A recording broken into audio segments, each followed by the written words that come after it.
Good to go. All right. Let me call to order the meeting of the San Ramon Planning Commission for Tuesday, September 15th, 2020.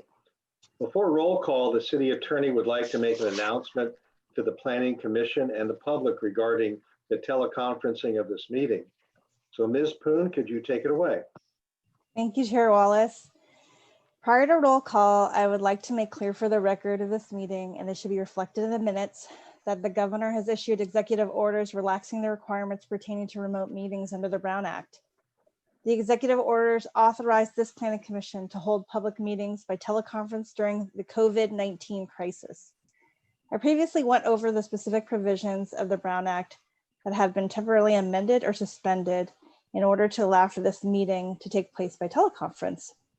And this meeting will comply with all such provisions. Madam Recording Secretary, it would now be appropriate for you to conduct roll call, after which I would ask the chair to recognize me in order to confirm certain matters for the record. Thank you. Commissioner Mr. Alpert. Sorry. Commissioner All right. Alpert. Here. Commissioner Marks. Here. Vice Chair Kuznick. Here. Chair Wallace. I'm here. And Commissioner Frank is absent this evening.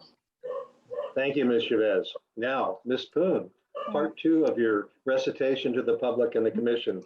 Please go. Thank you again, Chair Wallace. I would like to now ask the chair, the vice chair, and the other commission members 3 questions. Rather than ask you all to respond separately to these questions, I'll ask all 3. And if the answer is no to any one of them, please indicate by physically raising your hand. Question number 1, can you hear me well? Question number 2, have you been able to hear our proceedings up until now? And question number 3, were you able to hear all of your fellow commissioners clearly as they responded to roll call? If the answers to any of these questions is no, please respond by physically raising your hand. And seeing no one raise their hand, the record should reflect that all commission members have indicated that they're able to hear each other and those proceedings, or these proceedings, clearly. I would next request that any commission members speak up at this time if you have any reason to believe that anyone representing themselves to be a planning commissioner is not who they say they are.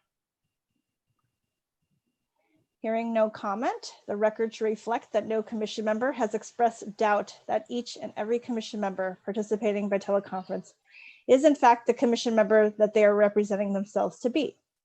And finally, I would now like to advise the chair and commission members and the recording secretary that any votes taken during the teleconference portion of this meeting must be taken by roll call.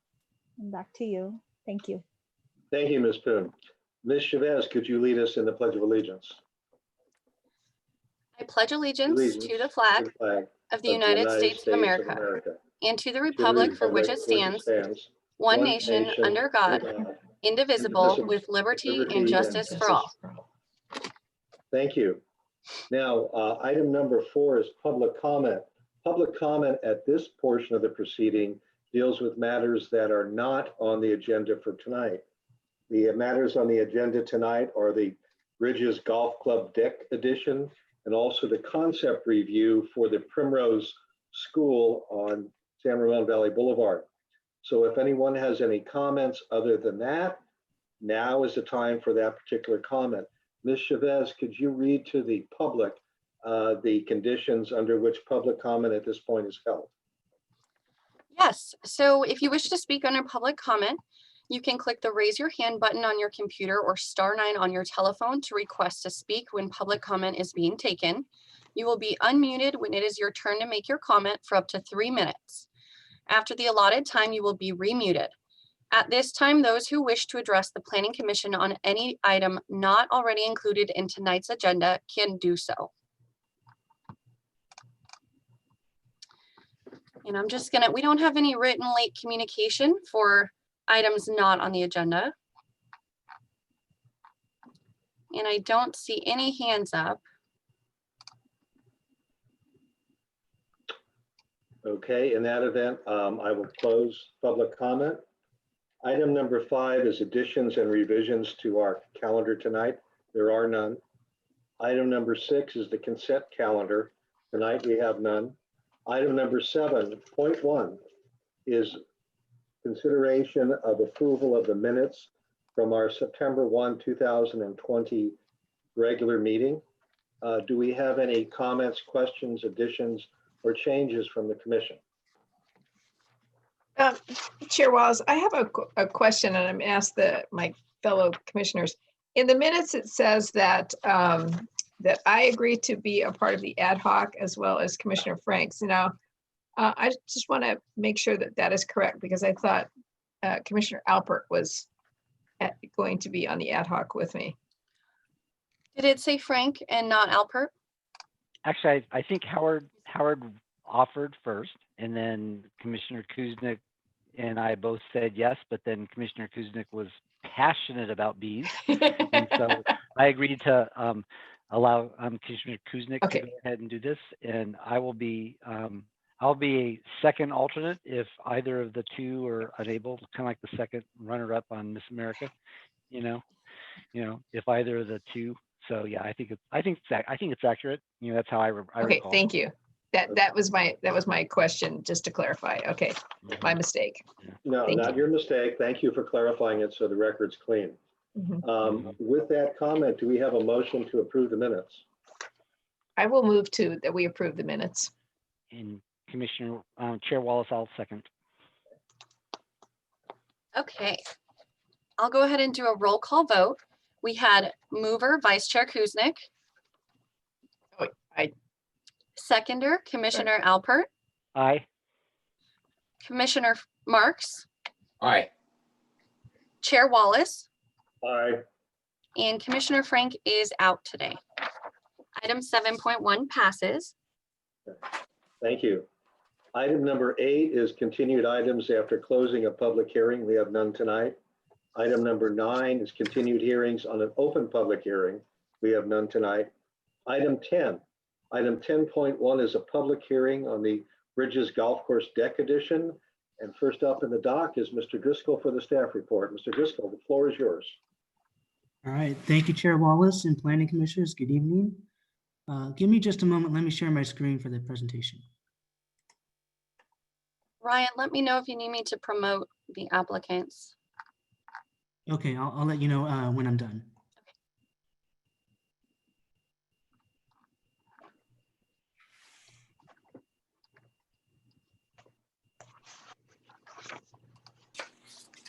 Okay, can you see my presentation? Yep. Okay. Good to go. So this item is for review of the Bridges Golf Club Deck Edition project. It's located at 9000 South Gale Ridge Road.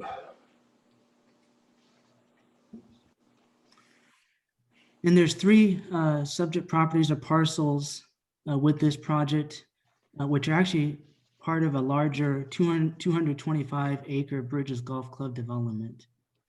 The properties all have the same general plan designation, parks. The golf course development and properties were originally developed through Contra Costa County under the Doherty Valley Specific Plan. And it has a designation of Parks and Recreation, or PR. Again, that's a county specific plan, not a city specific plan. The city zoning district is Parks and Recreation, or P. And this aerial view shows the 3 parcels for this project site. A little bit of background, as I was mentioning, in December 1994, the county, Contra Costa County, approved a development plan for Gale Ranch Phase 1 development, which included the residential areas and the existing 225 acre Bridges Golf Club development and uses. On June 7, 2017, the applicant submitted the proposed development plan amendment and architecture review applications. And since 2017, we've been going through a number of application reviews and revisions of plans, and the applicant has submitted a parking study.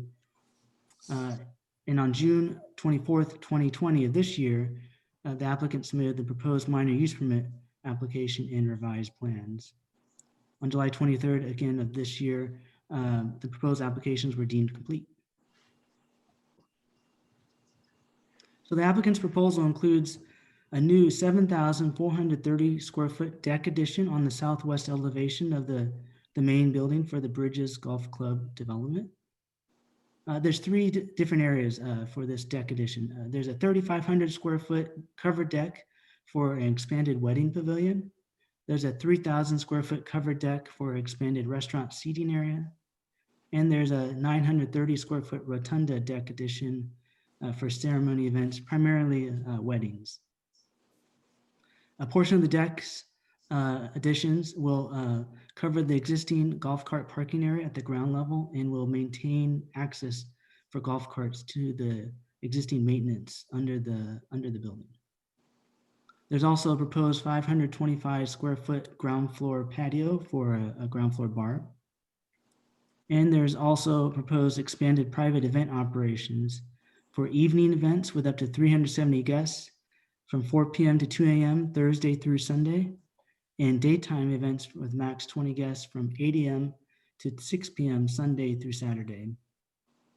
And the proposal also includes a minor use permit to allow a 76 space or 21.8% parking reduction with a valet parking service during private evening events.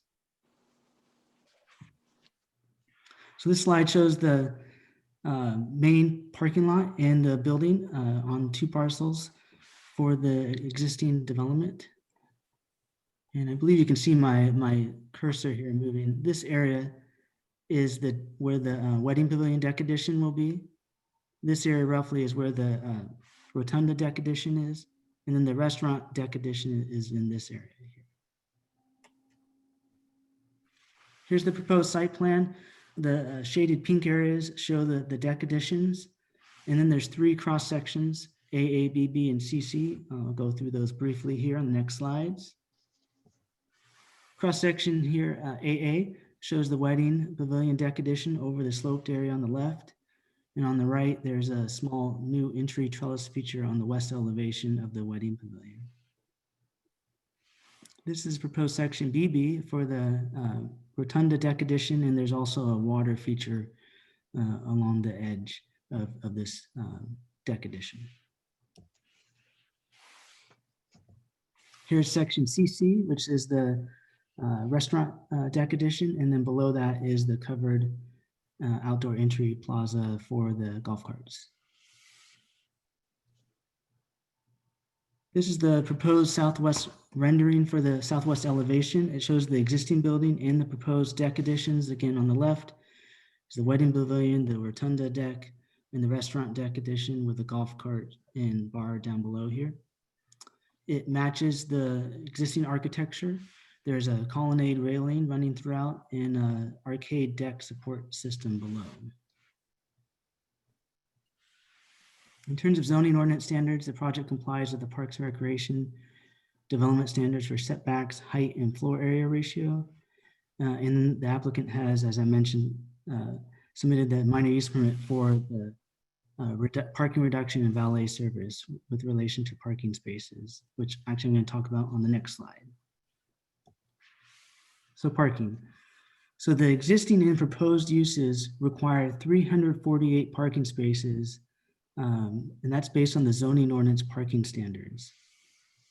So the applicant again has proposed this minor use permit to allow a 76 space or 21.8% parking reduction with valet parking services. And they've also submitted a parking analysis which has determined a number of items here. The existing parcels have 272 public parking spaces.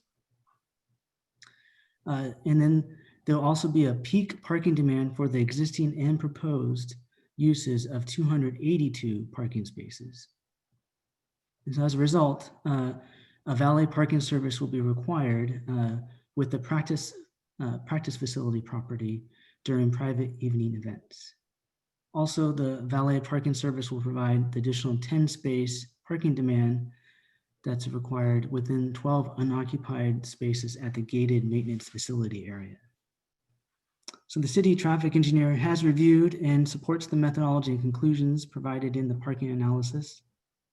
And staff has included draft conditions of approval that require a valet parking service for the evening events. It starts at 4 p.m. Or 30 minutes before the evening event. The conditions also limit the private hours of operation and capacities. Here's an aerial view of the parking for the subject properties. So there's 234 parking spaces in the main parking lot. And then there's 38 public parking spaces in the practice facility parking lot. So that's a total of 272 public spaces.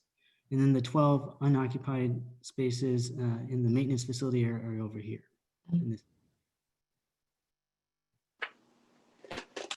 terms of noise, the proposed expanded private evening events will have hours again from 4 p.m. to 2 a.m. Thursday through Sunday. So the city does have a noise ordinance performance standard in the municipal code.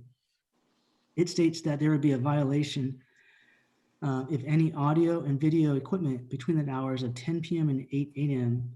that would be plainly audible at a distance of 50 feet from the building. And so staff has included a draft condition of approval reaffirming that this performance standard is applicable for this project, and code enforcement will take action to ensure compliance with this standard if there's been a violation been determined. Staff recommends that the Planning Commission open the public hearing, take public testimony, close the public hearing, discuss and deliberate, and adopt resolution number 14-20 approving the proposed project applications subject to the draft conditions of approval. And we do have the applicant representative here tonight to provide a brief presentation or take questions, John Mufara, sorry, to talk to the commission. Okay, thank you, Ryan. Let's defer questions of Ryan because he's going to hang around for a while. And let's hear from the applicant.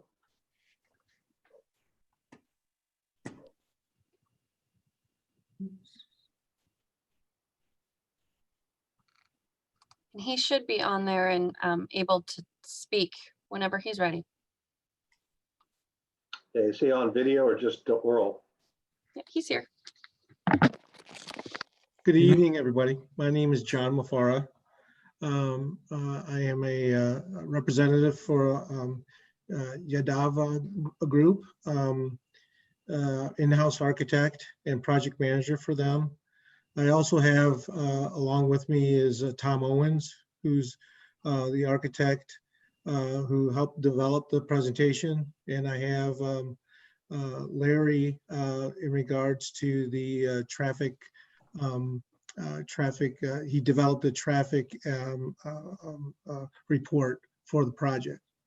The project is pretty straightforward. We're asking that we're allowed to extend the balcony facilities for the resort, which will enable us to enhance the venue and the experience for the patrons who are using the facility for major events.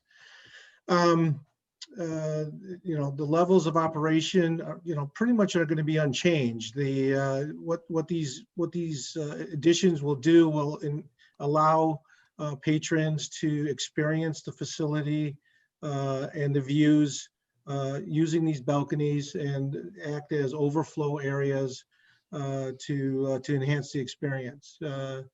It's a measure that we feel is necessary for us to be competitive in the market and to maintain and sustain our income levels for the resort. We feel strongly that the parking analysis and the use of the valets will eliminate any potential congestion and will facilitate the parking without any encroachment or causing any issues with the local residents.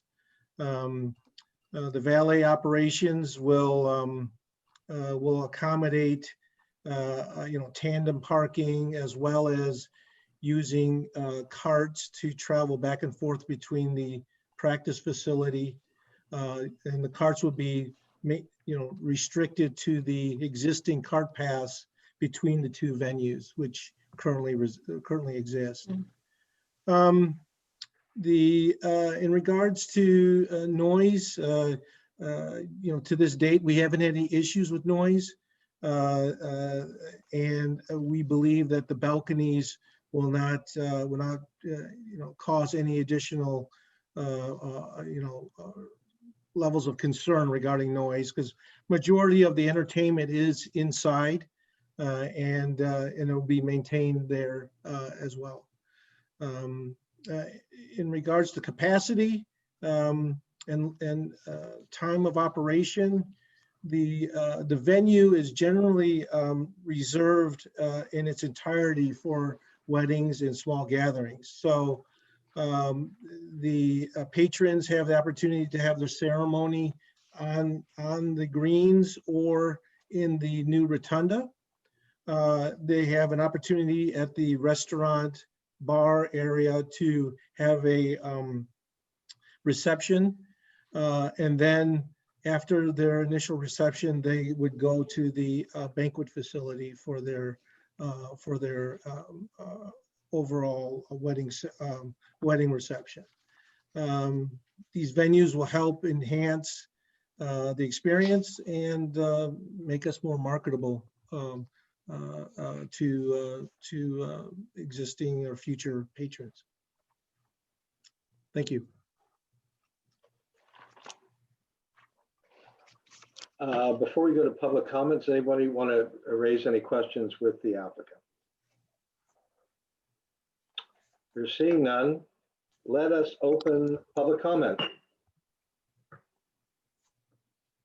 And Ms. Chavez, if you could direct the public how to participate in public comment. Yes, absolutely. So give me just a moment here.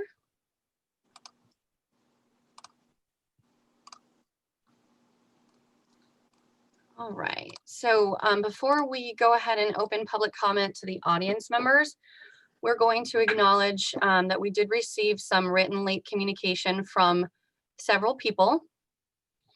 And I will go ahead and go through those right now. From Ferdinand and Elizabeth Del Rosario, asking several questions related to the deck addition, urging for a postponement due to COVID-19 and the upcoming election. Also concerns with a previous hotel application and with traffic, parking, noise, and impact on homeowners. From Derek Fig, stating concerns with traffic, noise, and environmental impact. From Henry and Chelsea Zoo, stating concerns with the increased chance of broken windows from stray golf balls. From Jim Lowe, in opposition to the project due to traffic and large events. From Chris Hughesby, in opposition to the project due to parking lot safety, traffic, and pedestrian access. From Michael Byler, stating concerns regarding previous application for a hotel and event center. From James Clark, stating he is not opposed to the deck addition, but objects to the use of the driving range parking lot being used for valet due to increased traffic issues for residents. From Radhika, in favor of the deck addition. From Wendy Zhang and Lin Yuan Shen, opposing the project due to traffic concerns. All of these written late communication items have been provided to the Planning Commission in advance of tonight's meeting. And for anyone else at this point who would like to speak on item 10.1, the Bridges Golf Course Deck Addition, you can do so now by pressing the raise your hand button on your computer screen or *9 on your telephone. When it is your turn to make your comment, you will have 3 minutes to speak, and you will then be muted once your 3 minutes is up. And at this time, I see a couple of hands raised. And I'm just going to start from the top, and Chair Wallace, I'll go ahead and put our first speaker up. Okay. I have Derek. If you could just state your name for the record and go ahead and speak once you're ready. I'll set a 3-minute timer. Great. Good evening, everyone. My name is Derek Fig. I live at 412 Eustalaga Court, which is directly across from this planned proposal of a deck growth. A couple questions I had for the developer. What's the time frame for this build? So let's say you get the approval. What timeline should I expect for this to be built should you do get the approval of this deck? Second question that I have is, will this be monitored in regards to noise issues more effectively, as I've already been in works with code enforcement regarding the maintenance of the golf course, which starts anywhere between 5 and 5:30 in the morning, 7 days a week, hearing leaf blowers and lawnmowers every single day. And unfortunately have not been able to get that to stop. So my great concern is obviously living here now for a little over a year.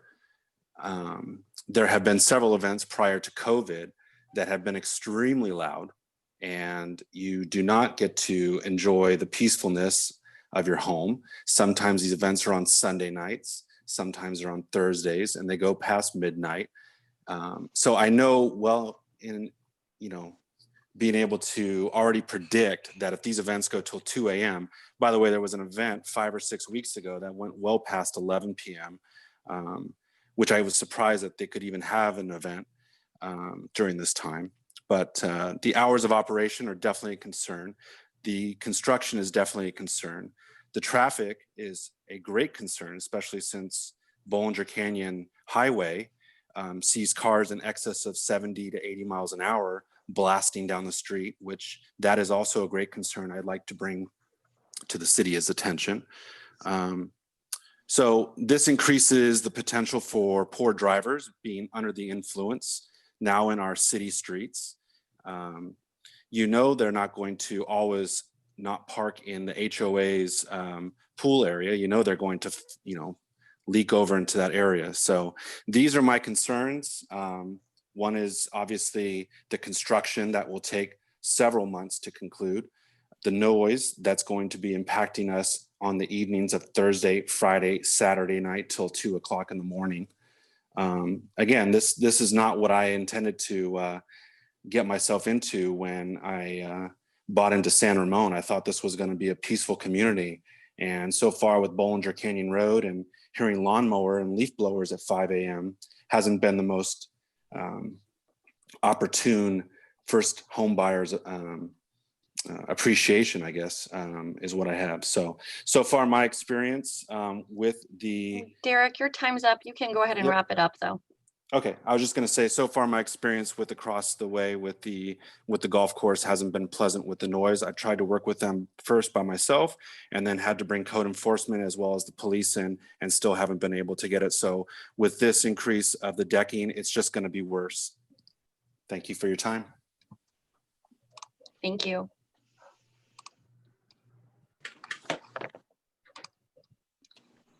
Okay, let's go on to our next public commenter. I have Rose Colbert. I'm going to go ahead and allow you to speak whenever you're ready. Hi, can you hear me okay? Yes. Thank you. I just wanted to make 2 points. I'll try not to replicate or duplicate what's already been said, but as for the noise, I do live on the golf course and I do live on the clubhouse side. I can assure you that John's statement that the noise is not currently an issue, he does not live in this community. So I've been here 10 years, a little over 10 years. We can hear the wedding music from receptions being held indoors in the last 10 years. So now we're interested in building an outdoor deck so that guests can take that celebration outdoors. So I just want to say for sure that is going to be a noise issue. If today the noise indoors, doors closed, DJ music going on, I can hear that in my backyard. The lot faces the golf course, up to my family room and kitchen, all of those rooms facing the backyard. For sure, everybody on my street can hear that today. The other point that I would just like to share is that I was a tiny bit surprised that improvements are being made to the clubhouse.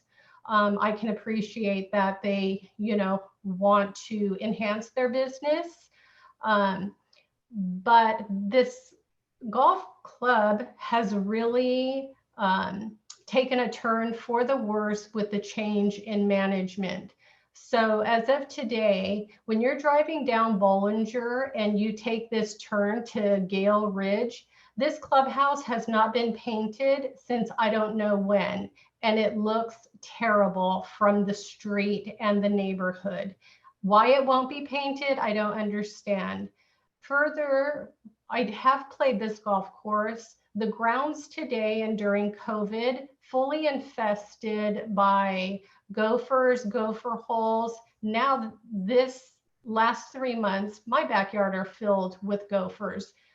The entire golf course is not upkept, and it hasn't been upkept since the change in management. It's really gone downhill. So that's all I wanted to share. I thank you for your time.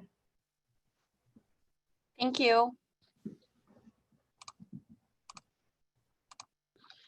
Okay, we'll go ahead and move on. We have Rich Colbert. I'll go ahead and allow you to speak when you're ready.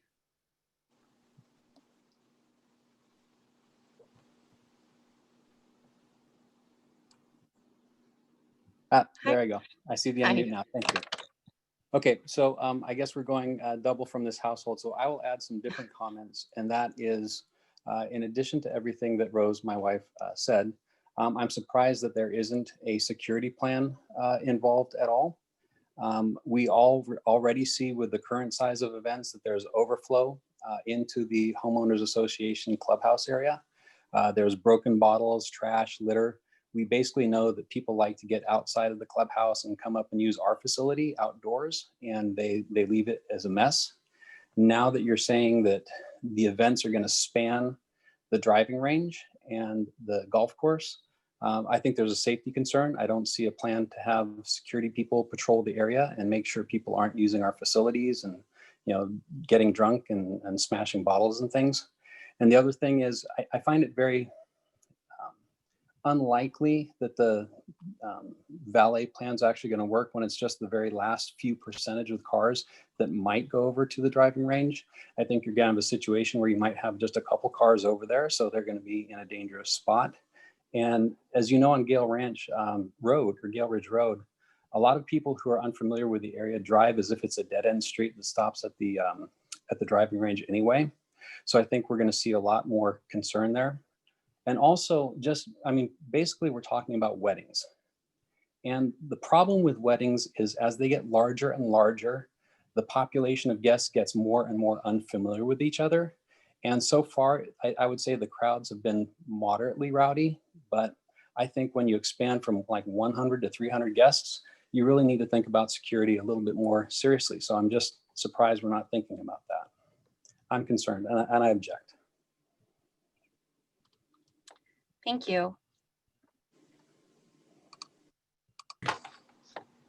Okay, we have Elizabeth Del Rosario.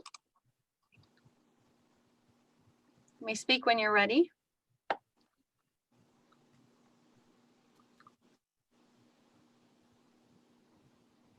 All right, this is Elizabeth Del Rosario. Are you guys able to hear me?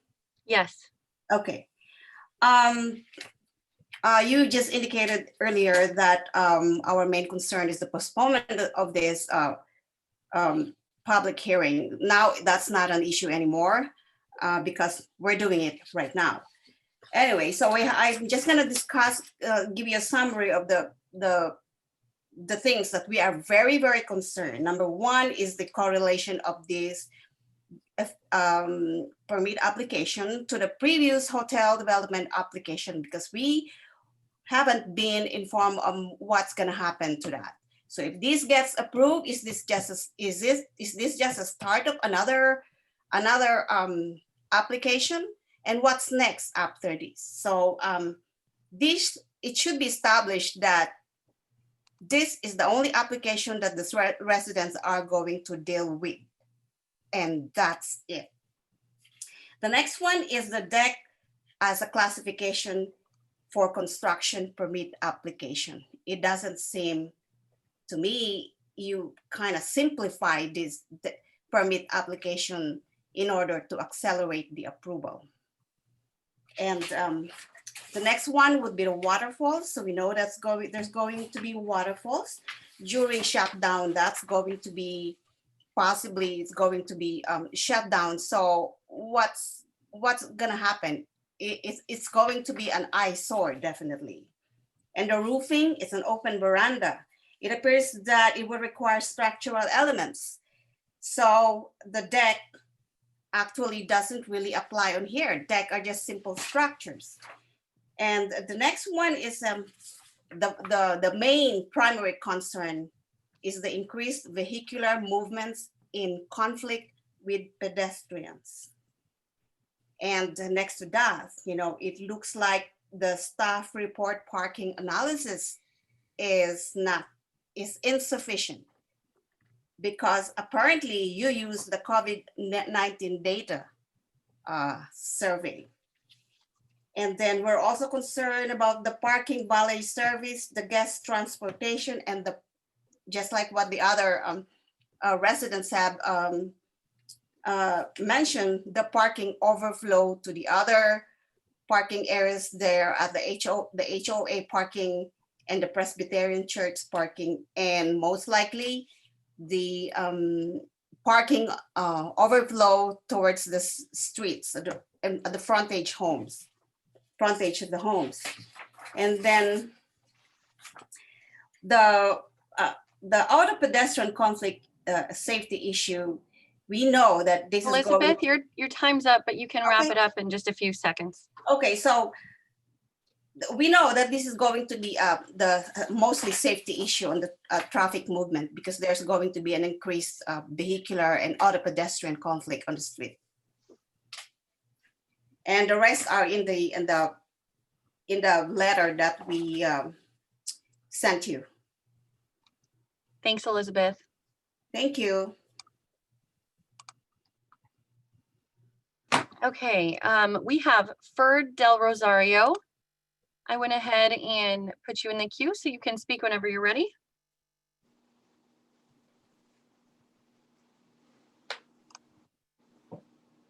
Okay, can you hear me now? Yes. Okay, thank you. Good evening to all of you, planning commissioners, and this is my first time to do a virtual meeting, so I'll be real brief. My wife, who spoke earlier, and I have been residents here for 18 and a half years. We bought our house here, you know, first-time home buyers, so we love it here and we like it this way. So having said that, we studied the staff report along with the parking study, and along with the comments made by Elizabeth, I'd like to point out to you that the parking study needs to be reevaluated for several reasons. The first one is it only recommends valet parking outside the parking lot area of the Bridges Golf Club. And it's 13 feet, 100 away. Just imagine trying to get someone to walk the site there, get your car and do that. There's a lot of, like, you know, minutes, probably at least 5 minutes to 6 minutes to get the car. So it's impractical. And my recommendation is for the traffic engineer who did the work to evaluate several other items, which we also mentioned in our letter to you that was submitted last night, which includes maybe reevaluating the current striping and parking system internally, including perhaps providing internal valet parking. In other words, you make your parking within, or valet service within the existing parking lot. There's ability to kind of do that without crossing South Gale Ridge Road, walking 1,300 feet away to the driving range, parking lot, and maintenance facility, and coming back with the car. To me, that's not practical. For the other big concern is that there's a tendency for people not to valet. And so what they'll do is they'll look around for a parking space and HOA parking lot may be used by some of these guests without knowing it, or maybe the church may also be used. I remember about 15 years ago when the church was proposed to be built, a parking management, which was agreed to by the church, was done in collaboration with the HOA as well as the Bridges Golf Club. They managed their parking during Sunday events, and it went well. So I think the commission should strongly consider some sort of parking management along with that. Having said that, I think one of the things that really— Your time is up, but you could wrap it up. Thank you. Okay, I'll wrap it up. The hours of operation, I think adjusting to 2 a.m. in the morning is not acceptable to this type of community. Maybe if you're a nightclub, you may be able to do that, but not in the city center, but not in this neighborhood. I think it should be just up to 12 midnight, which is currently what is permissible. Thank you very much for considering my comments. Thank you. Okay, just before we move on to our next commenter, I just want to make sure everyone understands that public comments are limited to 1 per person. So if you've already spoken and I'm not calling on you, that's why I just want to give you a heads up. So 1 comment per person for 3 minutes. And I will go ahead and move on to Jason N. Jason, you're good to go whenever you'd like to start. Great, thank you. Can you hear me, commissioners? Yes. Great, thank you very much, commissioners, for allowing me to speak really quick. I'm a resident at 9127 South Gale Ridge Road. Just as my neighbors and residents of the community have expressed, I've got a few concerns here I just want to bring up, and hopefully I don't repeat too many of them, but just stressing on some of the prior points made. I've got a few.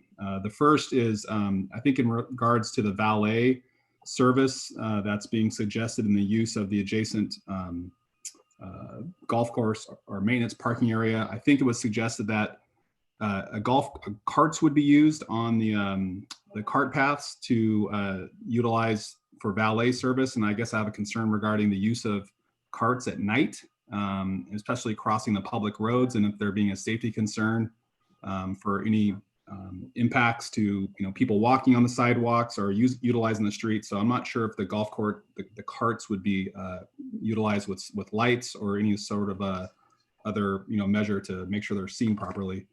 The second is again back to what the monitoring of the HOA, the adjacent HOA parking lot, and ensuring that that's policed properly, much as my neighbors mentioned that when the church was coming in, the Bridges HOA, the Bridges Golf Course, and the church collaborated to ensure that the parking was going to be mitigated and that people weren't going to be parking on other properties. So I would hope that at least there would be proper measures in place to ensure that overflow is not going on to the HOA parking lot, and to make people park in the designated areas as appropriate. Third is again back on the valet side of things, to make sure that the traffic study does analyze the use of the existing parking lot for use in valet. Much as mentioned previously, possibly maybe the northern half of the parking lot could be utilized to valet cars and accommodate more cars within the area of that parking lot, and keep all the valet basically within the main parking lot and not have to utilize the public street and cross over to the adjacent maintenance area. And then lastly was back to the noise and the time extension.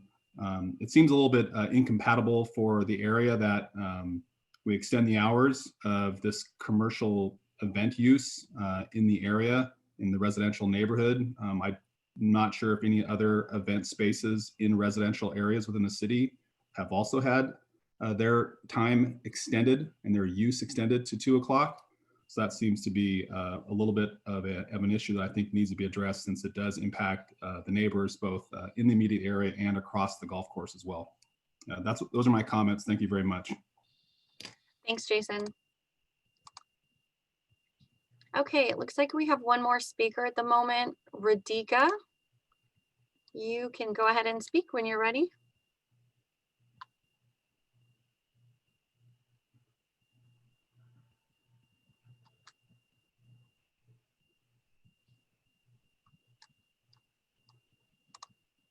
Hi, can you hear us?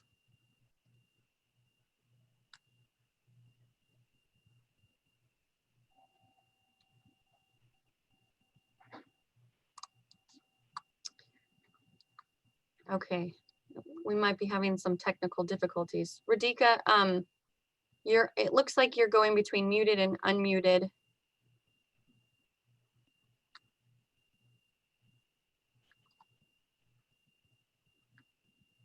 Can you hear us?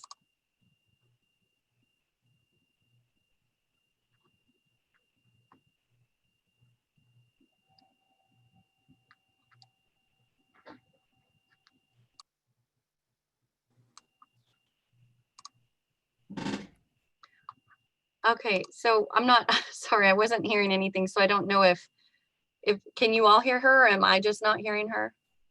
He's not speaking. Okay, all right, I'm gonna go ahead and remove her. Maybe we'll, if anyone else would like to speak at this time, you can go ahead and raise your hand. We'll give just a few moments here.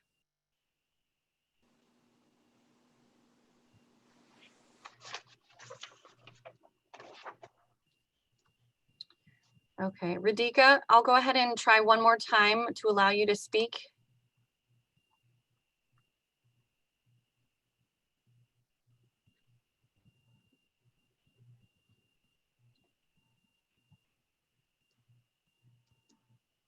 Okay. All right, so at this time, maybe we'll move on. I'll go ahead and remove her. And it looks like we do have another speaker.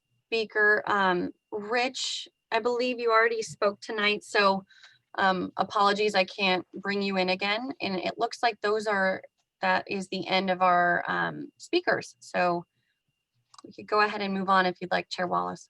Okay, so going once, going twice, public comment closed. What I'd like to do at this point is to allow the commissioners to ask questions of staff and the applicant in the order in which they were presented, which means Mr. Driscoll will be first in the dock. So do we have questions for Mr. Driscoll, or for that matter, any other staff at this time? Yes.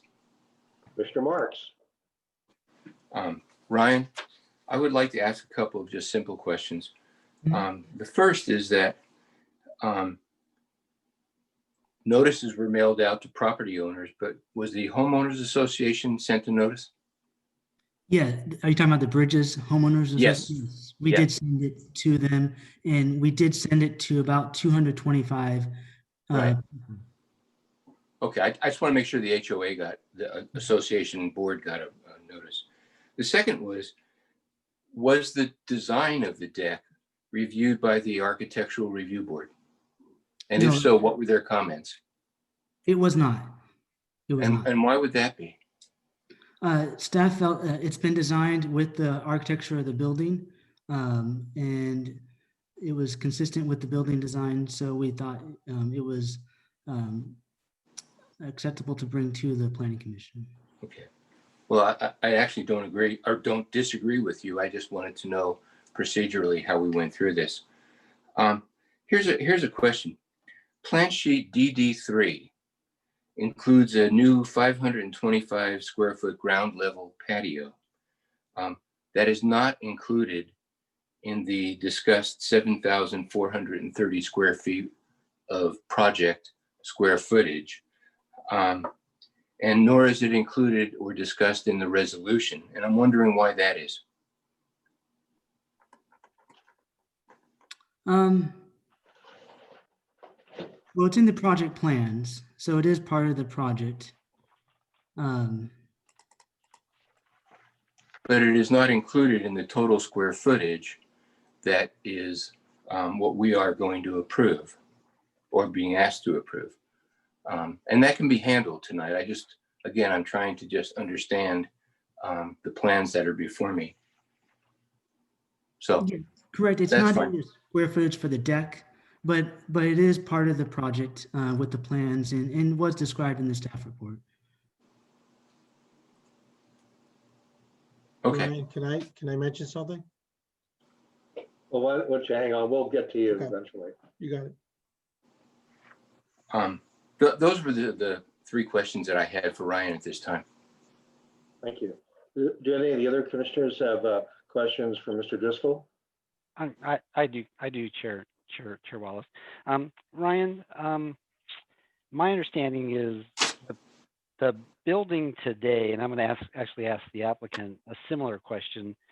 The facility today is approved to handle events of a certain size today, and at least if the web page is accurate, they're approved to handle events of up to 300 size events, corporate and weddings, because that's what their web page says. If the applicant came in with just a deck, just a deck expansion, and no increase in size of venue or weddings or anything like that, but just a patio, what would the process be with the city to approve that? Would we be even looking at this tonight? Well, if they had just the deck addition, it potentially could go through a building permit review. The project was originally approved through Contra Costa County with a development plan. There are no conditions that state limitations on capacity or hours of operation currently. So one way though, with this application does provide those limitations, but if they had simply a deck addition, it potentially would go through just a building permit review, but I couldn't say for sure because that's not what they have proposed either. Understood. Okay, I just wanted to make sure I understood the process that we go there. I might have a few other questions for you later, but for now, that's it for you. Thank you so much. Good Chair, if I might, the capacity of the 300 probably comes from the fire code, and occupancy requirements based on square footage is probably how it was set back then, and not through the condition approval. So. Okay, that makes sense too, but just wanted to kind of get a sense of the kind of events they're currently, at least on their webpage, state. And I'm going to ask John the same question, but they currently at least advertise that they're capable of supporting weddings and corporate events of up to 300 people today. So I assume that they probably do. Okay, Commissioner Kuznick, do you want to weigh in? I do. I have a question. You know, I've actually, in a different lifetime, had a senior ball at this facility. But the real question for me is in the conditions of approval, the time frame in which you bracket, you know, not only the valet service, but just the events going until 2 a.m. You know, most of the weddings that people are allowed to have, they have a much earlier time limit on them to accommodate really a lot of the things that the neighbors have mentioned, which is the later it goes, perhaps a bit more adult beverages have been consumed, and an earlier end time to a wedding and people having to vacate keeps everybody a little healthier. So I think, you know, I'm not sure that I necessarily agree with the time frame all the way to 2 a.m., particularly when you bracket a Thursday to Sunday. So I just wondered, you know, how people felt about that and as the conditions of approval, you know, for this project. So that's one of my concerns on the first level here. Okay, do we have any other questions for Mr. Driscoll? Okay, let's move on to the applicant. Does the commission have any questions for the applicant? Yeah, I'll follow up with my questions. John, like I said, your webpage says that you host 200 plus events per year, you know, and you could handle small and intimate working lunches of 20 guests or large award dinners of 300, and that's on the corporate part of the webpage. And then on the wedding part, it says you can accommodate up to 300 guests day or evenings. So I assume that's all true on your webpage. Is that basically true? Yeah. Yes, it is. And I'll bring in Sonal, who's the Director of Operations for the venue and the resort. She will address that question in more detail, particularly in regards to the number of venues or number of events and the average size of the events. And then I'll give my comments after hers. Okay. So Noel, you're on mute. Hello. Can you guys hear me? Yeah. Great. So the question was about the amount of events that we're holding and the capacity. So we have two separate spaces. We have the garden pavilion and then we have the clubhouse. So in total, with both of those spaces filled, it can be up to 300. So it isn't just in one large space, it is in the combination of.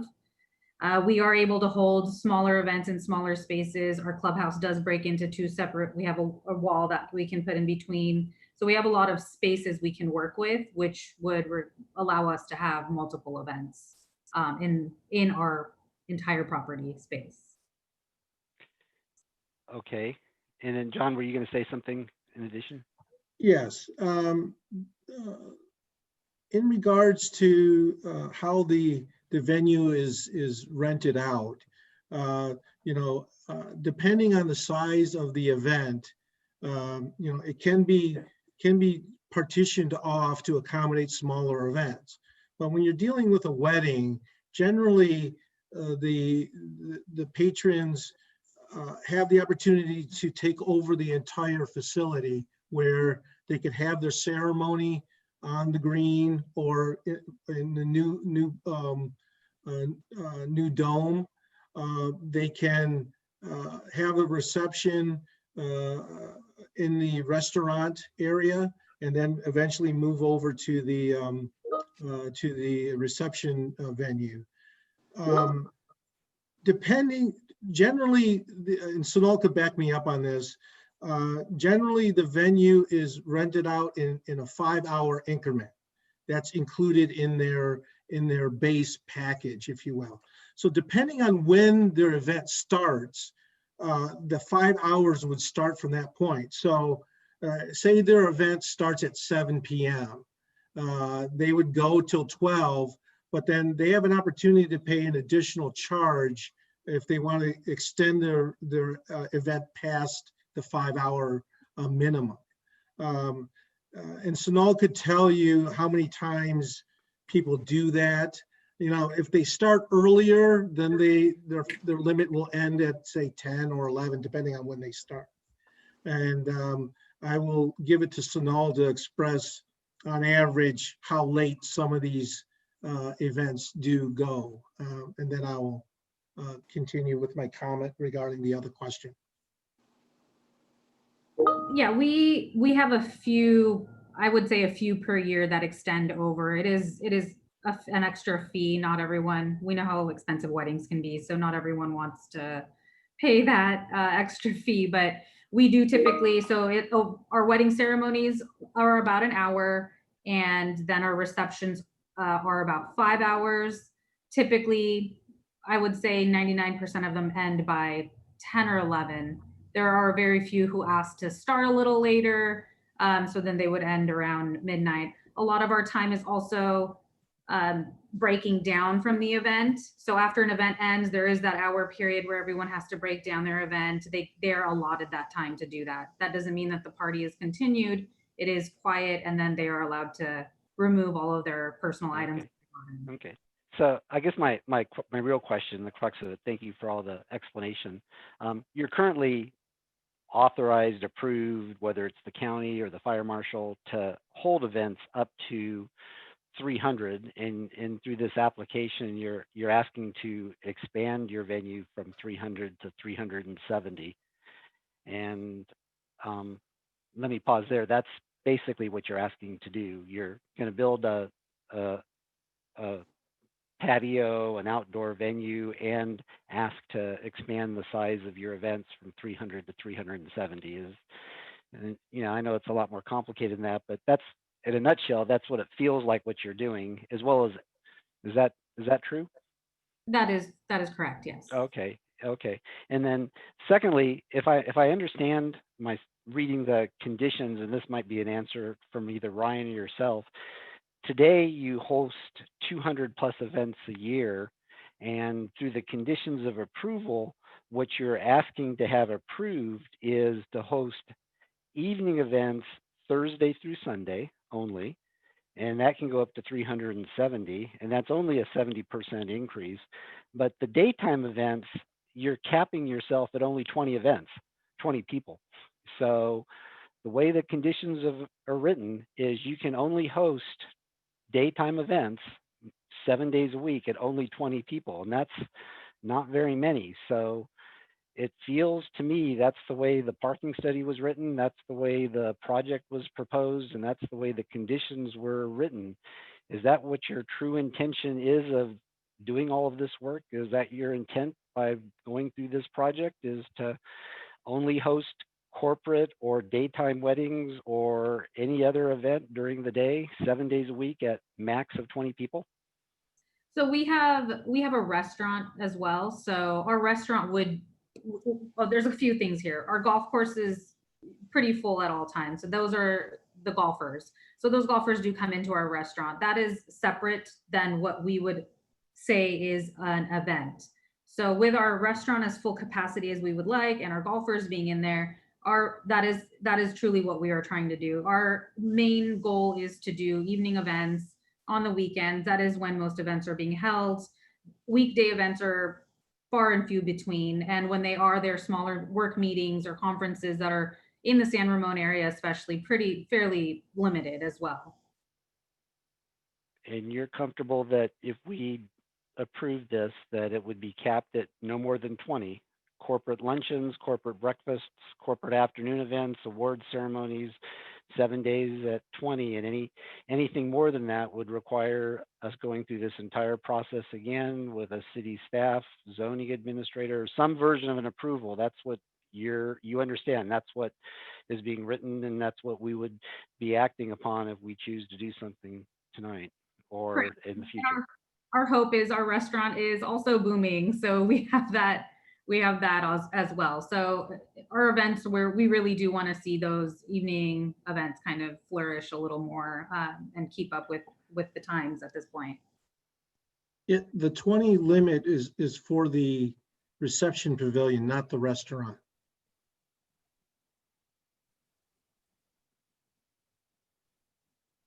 For daytime events.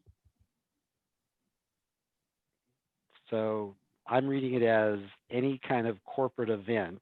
I guess if 4 people want to have lunch, then they can have lunch. But if it's a corporate event, it's written at capped at 20. So AT&T wants to have their corporate awards banquet at the end of year, and they call you up and said, we're going to have 40 people do our luncheon. They can't. It's more than 20. Yeah, the way I understand it is the limitation applies to the application before us, not to the events that are the venues that are already there. So the restaurant is really not a part of this application, and therefore the restrictions would not apply to the restaurant. Am I incorrect in that, Debbie or Ryan? I would say that's correct. We're discussing daytime private events. Relative to this application. Right. Relative to the pavilion, that is correct. So the restaurant is a restaurant that can host, large lunches within the restaurant space itself, but the application is solely restricted to operation of the pavilion. And so they're trying to balance the pavilion operation with the restaurant during the week and then operation of the golf course. Yeah, and normally with corporate events, they usually come in and they play golf during the day, and they have an evening dinner, if you will, that may take place in the pavilion. So that'll take place during the evening hours while they're, and then during the day, they will experience the restaurant or the snack bar while they're golfing, and then proceed to the pavilion for their evening ceremony or dinner. Okay. Nothing else from me right now. Thank you.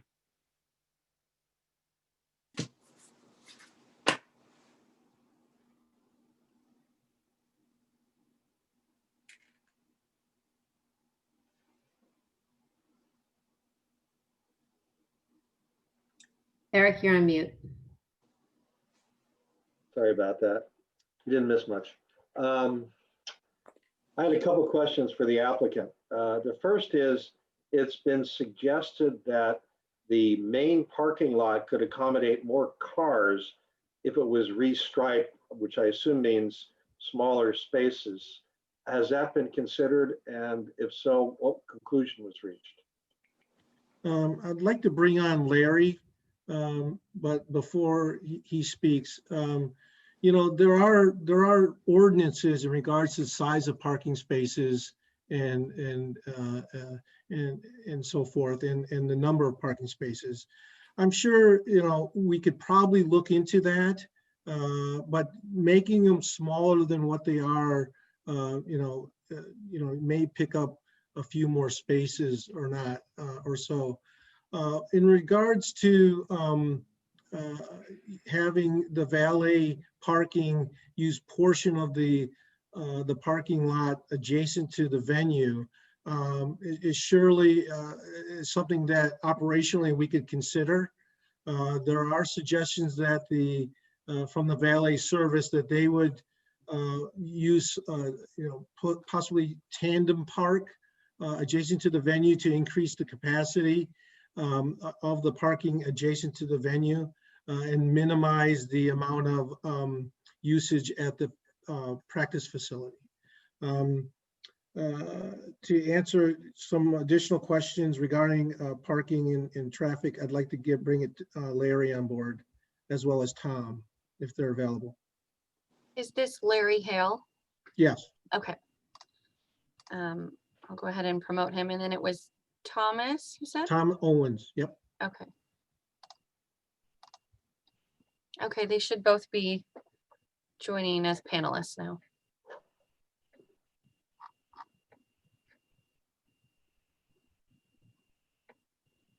They're both on mute. Yeah, they should be able to unmute once they're ready. Oh, okay. Yeah. We have Thomas, it looks like, and Larry is unmuted as well.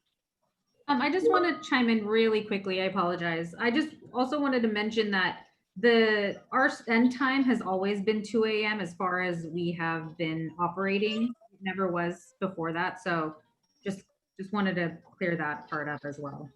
Yeah, I'm sorry for not bringing that up. Yeah, the time has never changed. We're not asking for an extension or a change in the time we're operating. It's always been the same. 2 a.m. has been a cap. Okay, so I'm not sure which one you want to lateral my question off to, but let me phrase it this way. Is it possible to provide more parking spaces in the main parking lot currently?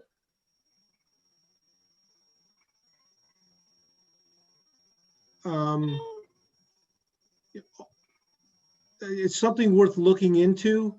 But again, we would have to adhere to the ordinance of the parking space sizes based on the city requirements. Generally, they're striped at the minimum width, but you know, it's something. Sorry, that, John, you know, can I stop you just a moment? We're getting some feedback from a couple of different people. Okay. If you're not speaking, can you just go ahead and mute yourself, please? And then if you want to go ahead and just continue, maybe that'll help a little bit. You know, it's something that we could take a look at, but gaining some additional spaces would be based on restriping or reproportioning the parking slots as they are now. is possible, but it's probably already striped at the bare minimum now in terms of its size. And I'd like to have Larry talk about the valet use in tandem parking, if you will. Through the chair, if I might add, is our zoning code does not allow compact spaces. Does not? Limited a number of years ago. So that's actually not adding, if the spaces are meet the code requirements as stated, then to modify that would not be allowed under the current zoning ordinance. Okay, thank you. Thank you. Okay, let me, you brought up the valet parking, and I wanted to ask a question because it really wasn't clear how you intended the valet parking to operate. It would seem to me normally what would happen is that Bob would drive up to the reception area and would hand over the keys to his or her car to the valet, who would then drive the car across the street to the parking spots over by the driving range and or maintenance shack and or empty lot next to the maintenance shack, so that the person who drove up to the wedding reception wouldn't have to walk back from the driving range, maintenance shack, or whatever. Conversely, when the person wanted to leave, they would hand their chip to the valet, who would then go over to the driving range, maintenance shack, or empty lot, pick up the car and drive it back. Is that how you understand it would operate? Well, the range parking is for overflow purposes. So Right. the valet is going to use every opportunity possible to park the cars within the parking lot adjacent to the venue. But in regards to overflow, what would happen is, yes, basically the way you described it, they would drop off their vehicle, a valet attendant would then drive it to the overflow lot, which is the parking range lot, secure the vehicle within the lot, and then drive back, using a cart to within the confines of the path that's allotted to them, and then drive back to the venue, the main parking lot. Okay. But it's strictly just for overflow. So they're going to do their best to accommodate all the parking they can on the premises, and for minimal opportunities, they will then use the overflow lot. So, but basically, it'll be done basically the way you described it. okay, that's for overflow, and the parking study indicates that, well, at least as I read the parking study, and as you extrapolate to a summertime event, you're going to need that. But you raised a question that didn't come across in the presentation, which was, if I'm driving up to an event, a wedding or so forth, and there are spaces available in the main parking lot, are you anticipating that that would be parked by a valet as opposed to a guest? Yes. Have you thought about what the traffic is going to cause by waiting for someone to park in the 234 spot main lot only by valets? I mean, that doesn't seem to me very efficient. Well, it allows them, the valet attendants, to control, where they park and how close they park together, in order to maximize the parking lot capacity. We could certainly look into that in regards to having them initially park if there's spaces available. But we want to give them, the valets, full autonomy and control of the lot itself, not only for increased capacity, but allowing them to control the parking operation as they're responsible for. I wanted to make a comment in regards to usage or overflow into the adjacent church or the community center. There can be opportunities here where we could provide some type of barrier, or some type of signage indicating that, you know, those lots are not to be used. And this is not something that's fixed, but something that's there to prevent people from using those adjacent venues. It might be difficult to keep guests from using a lot and not keep out people who have a right to use the lot. Have you considered doing some type of shared parking arrangement with either the church or the homeowner association to generate a little bit extra revenue for them? I think at this time we haven't touched base with them as of yet. But if necessary, I'm sure if the capacity requires it, then we would then engage on an as-needed basis. Now, Commissioner Alpert brought up that your website indicates that you're running about 200 events per year. It wasn't clear to me, and that's not due to Mr. Alpert's question, but does the 200 events include both the small corporate luncheons and the large weddings? Repeat that again. Yeah, sure. Commissioner Alpert indicated that your website indicates that you host about 200 events per year. And my question is, does that include both small corporate luncheons and also wedding receptions? It would be mainly the evening large events. Okay. Doing the math, if you were holding events Thursday through Sunday, that's 4 days a week, assuming 50 weeks a year, that's 200 events. So it doesn't seem like the number of events that you're holding would increase very much with the addition of a deck. Have you thought about that? The purpose of the deck is to enhance the event experience.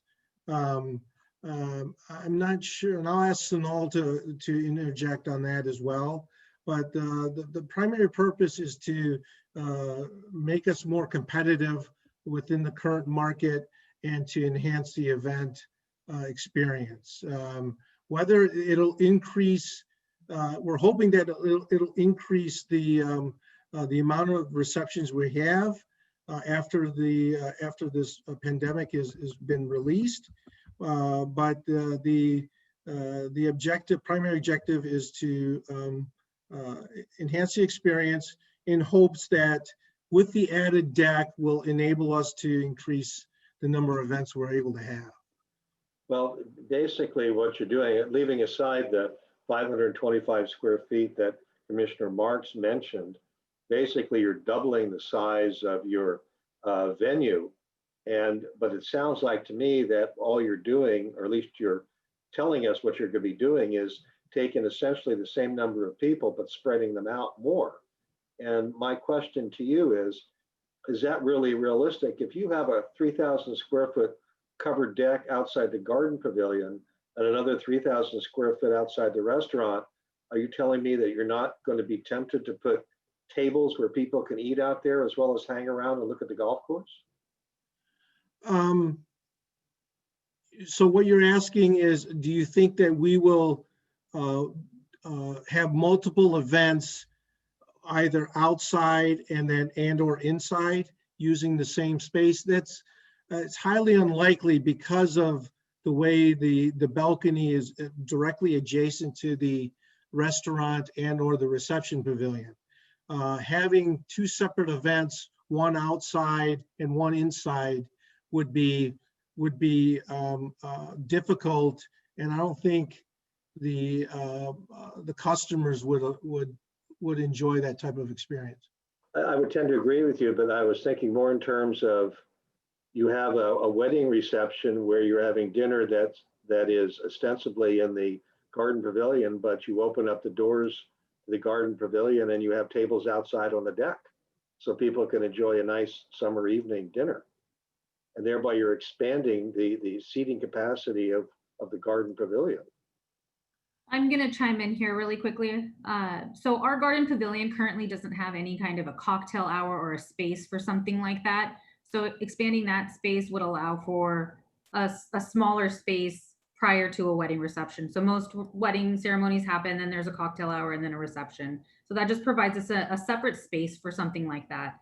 Now, part of the deck that will be extended out in the clubhouse area is for the restaurant as well. So then our restaurant patrons can also enjoy that outdoor space. So it really is multi-use, and we're thinking kind of the bigger picture of keeping up with our competitors and even similar businesses in the area where outdoor air space feels much better, especially in times like this. I do believe that being outside feels much better than being kind of put in a box and with doors closed and windows closed. And with that being said, with the noise complaints, I will say that a lot of the complaints that we do get, and we have been on property when police have arrived, the complaints we get are for our property, but a lot of the time it is also at the clubhouse, the HOA clubhouse that they have across the way.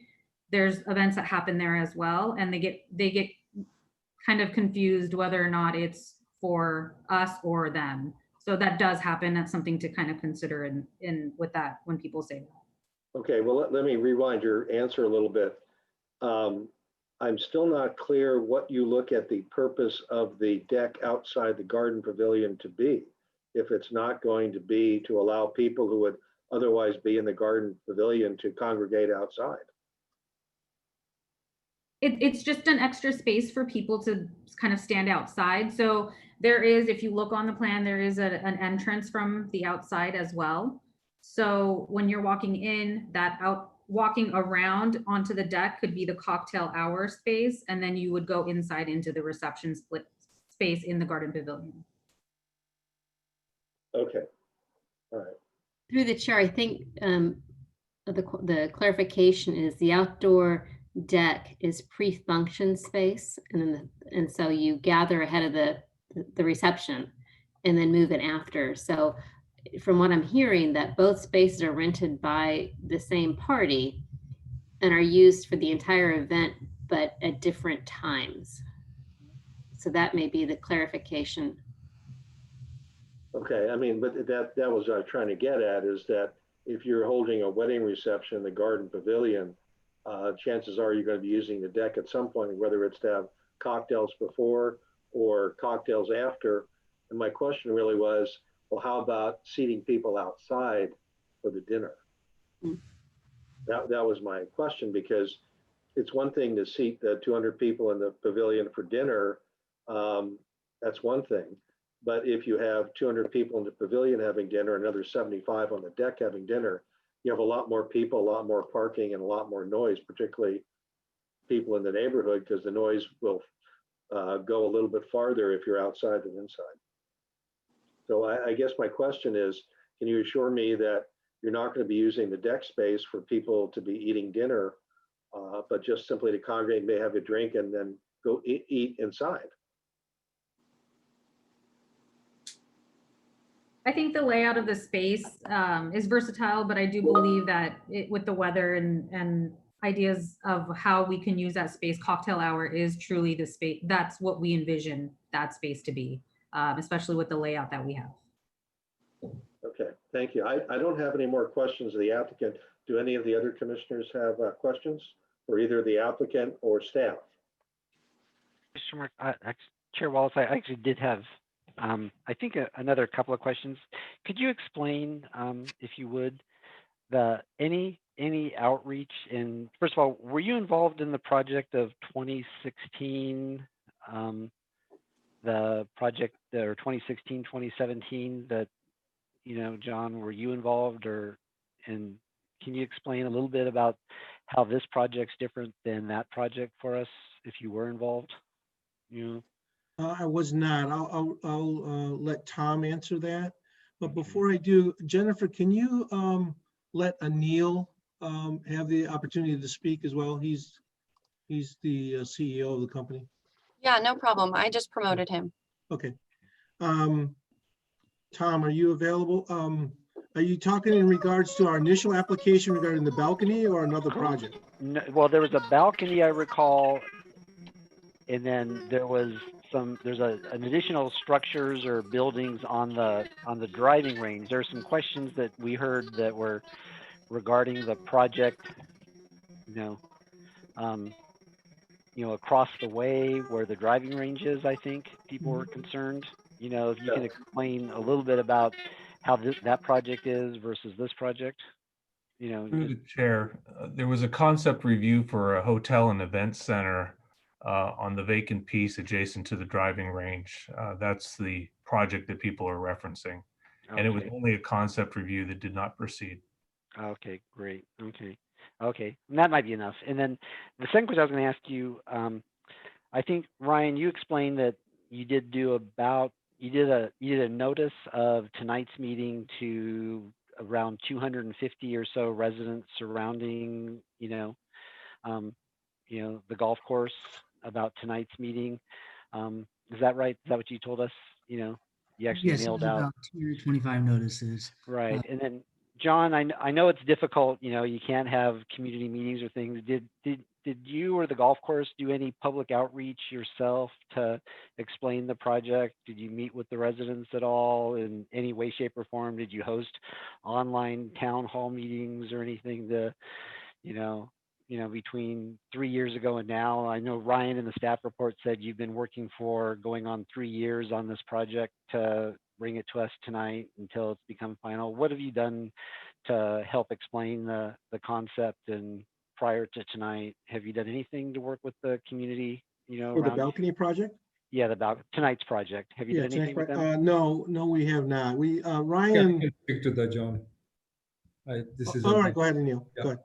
So, hello, commissioners. This is Anil Yadav, the owner of the Bridges Golf Course. So that what Mr. Lauren just shared about the project that we originally had brought in for concept review. After that, I had at least one large gathering with the HOA members around the community, and did have an opportunity to share what our thought was and why that was important for us to do the project. And the deck, and that was concept, was also as part of the design at that time, was not submitted completely, but there was some discussion was already taking place. So at that time, more of the conversation was on the lodging and the event center that was discussed. And the deck expansion, or this the restaurant part of the extension, is really mainly purpose to really give us an opportunity to not only compete in all this newly area, everything being developed around our city, also gives us an opportunity to maintain some of the income level, which in returns help us to maintain the golf courses. As we all know, golf course itself is not a profitable event. So we in order to maintain this, we subsidize most of the golf expenses by having these other sources of income. And we felt by allowing more resources for ease of the use for the our guest would allow us to maybe not only increase number of events that we can do in 365 days, but to also give us an opportunity to maintain our financial needs to maintain the golf courses. And I can just kind of speak to some of the concerns that has been brought up by the neighbors. We've been very sensitive to that, and we will work through all those time frames of constructions and noise and all those things. Those are important for disruption. I get that, and we'll work through all those things. But as far as the need for this and the use for this is very simple, to just have an ability to have a restaurant with the normal hours of operation, where we can provide the services to our golfers and our patronize the customers, and do the event in the pavilion without encroaching into our restaurant usage, basically. Okay, any other questions? I had one question, and that's if Ms. Deborah Fear is available. I understood that she was going to be.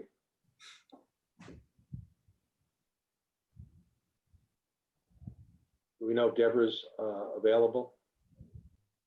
Our traffic engineer? Yes, I have her here. Let me go ahead and promote her real quick. Okay. Ms. Fear. Hello. Hi, I didn't think you didn't think I was going to let you get away without talking tonight, did you? No, I didn't. All right. Okay. So one of the questions that's been raised by several of the people tonight, and both orally and in writing, has to do with traffic and to put a finer point on it, the use of valet parking, not simply to park cars in the main parking lot, but also to drive across South Gale Ranch Road to park cars, A, at the driving range parking lot, B, if necessary, at the maintenance shack that is adjacent to the driving range, and C, if really, really necessary, on the vacant lot that is behind the practice driving range and or maintenance facility. The staff report indicates that the city has looked at the traffic and it proves the design and so forth. And I just wanted to ask you, because it was raised by a number of people in the city, if you could provide some comments on the efficacy of having valet parking go across South Gale Ranch Road and park over by the driving range and adjacent properties. So the overflow parking lots aren't that large. So it wouldn't be a very large influx of traffic going back and forth between them. And, I'm, as much as I can assume the golf carts are going to be, properly lit and they're going to take precautions crossing South Gale Ridge, as anybody would. But we don't see, a huge issue with the traffic. There's already large events happening here. And,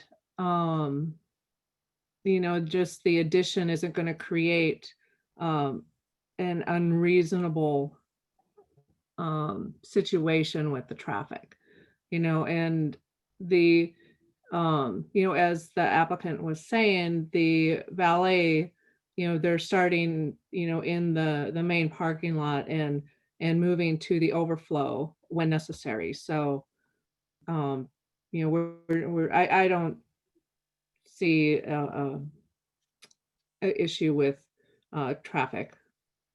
Does that answer your question? It does. Do any of the commissioners have any questions for Ms. Fear? Oh, Mr. Marks does, but she's muted.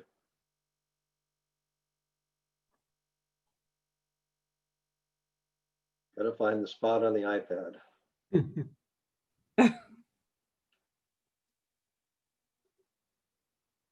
You're muted, Rick. Sorry, I muted everyone earlier because we were getting some feedback. Oh, still muted. Okay. There we go. Okay. Packet page 39 is the first page of the Pinnacle Traffic Engineers Parking Accumulation Study.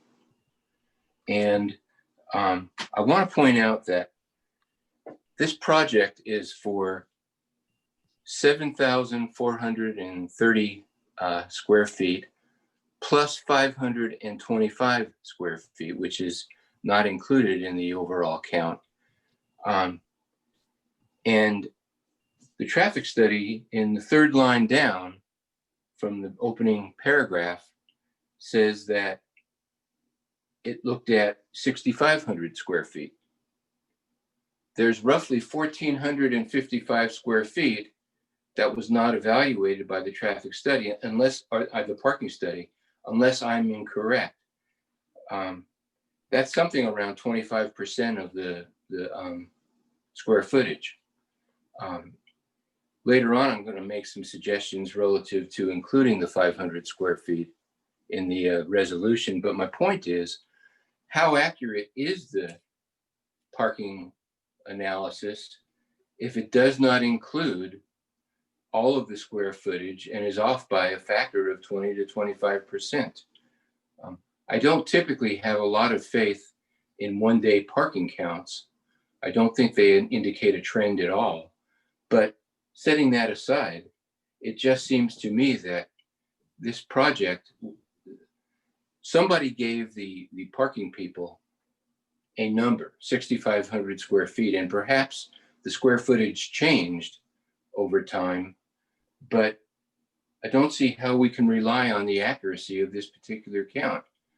And what I would suggest is that a supplemental analysis needs to be done between 6,500 square feet and the roughly 79, I think it is 7,900 square feet, to let us have a much more complete picture of things. But I wanted to give Deborah a chance to comment on that. That's a good question. And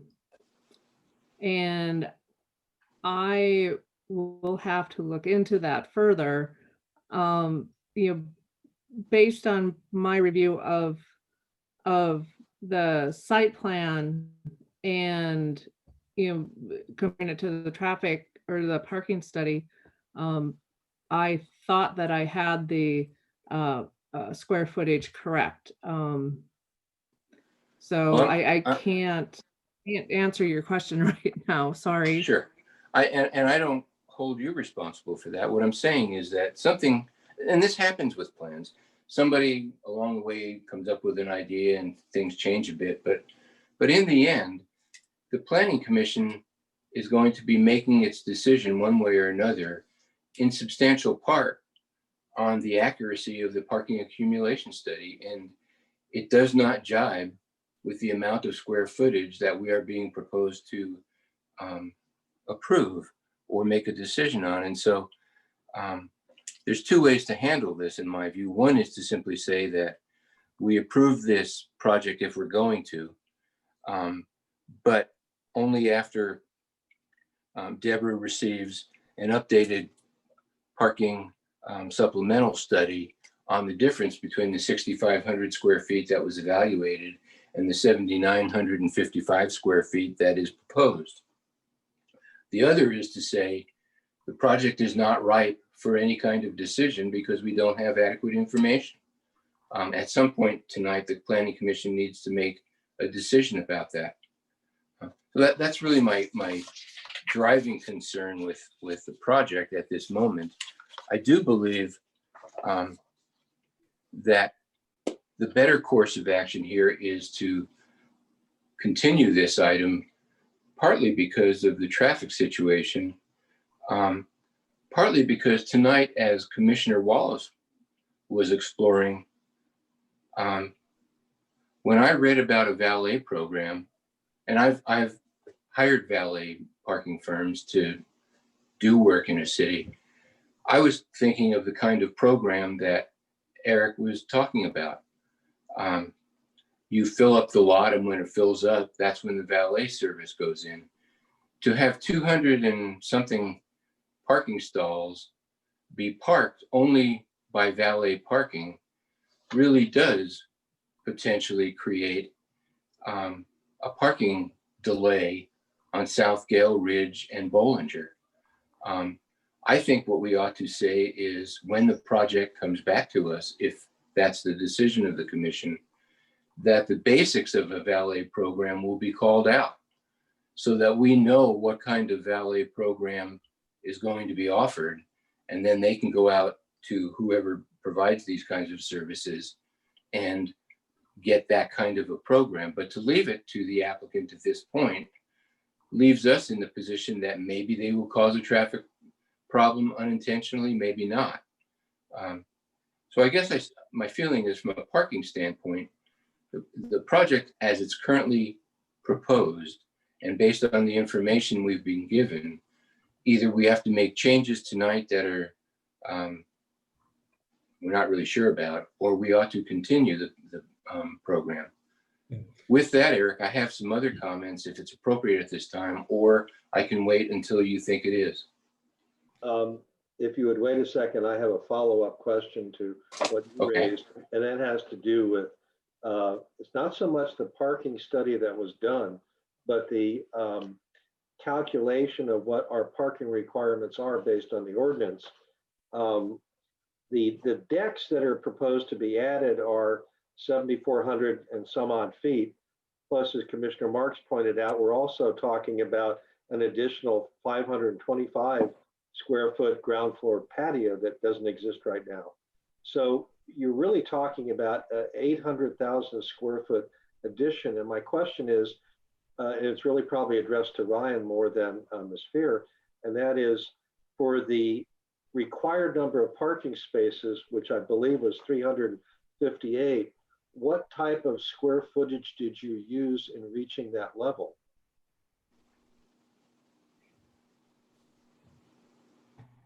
So the project plan DD1, sheet DD1 has the parking analysis tabulation table. Let me get you the packet page. I have it in front of me here.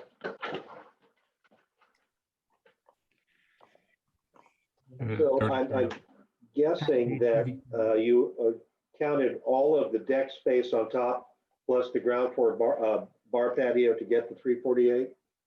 Yes, yeah. Okay. The 525 square feet bar patio was included for 6 spaces. Okay, just want to make sure, since we talked about the parking study, that we had the number we were working against, which is the 348 accurately calculated. Does anyone else have any more questions for staff or the applicant? This is Anil. Can I just make one clarification for purpose of understanding the valley? I think when John spoke, he may have misunderstood, misspoke the question. The intention is exactly how you had, how you mentioned that guests will be able to park all the cars and only overflows will be handled through the valet. So that there will not be any restriction on any guests going to parking and available parking before they become full. If they become full, which would be very rarely that happens, that's assuming that everybody brings one car per customer coming in, which never happens. So I think that's when the valet would be used for. Thank you. Can I interject about the lower patio venue? Go ahead. That area is just reappropriating existing space, and it was identified as being a drive up for the golfers to come up, receive a beverage or a snack in between the front 9 and the back 9. It wasn't, it's intended just for a quick receipt of a refreshment, and then they would then move on. It wasn't for an extended stay. It's an existing paved area, and it really doesn't. We're just reappropriating it based on the snack, the new location of the snack shack. Thank you for that clarification. Yeah, and just one clarification for Commissioner, that the purpose of this multiple, the extension that we're talking about is not used by multiple people. It's the same event being held in one place to different place to different place. So there's not gonna be like 3 separate events being used to be, the deck will not be used for that purpose as well. So you're not gonna have access people. It's just, they're gonna have an option to be in one place before they finish the final event. Okay, thank you. Commissioner Kuznick, I think you wanted to have a comment. I did. In this parking analysis, there is some reference to restaurant employees, your banquet area, but the other part that comes with large events is your DJ, your whatever decorations. There's other services that are part of this. And where do all those folks, and then additional servers? I mean, if you have a wedding or a group of 370 people, you need a whole small army of servers and so forth. Where are those folks parking during these events?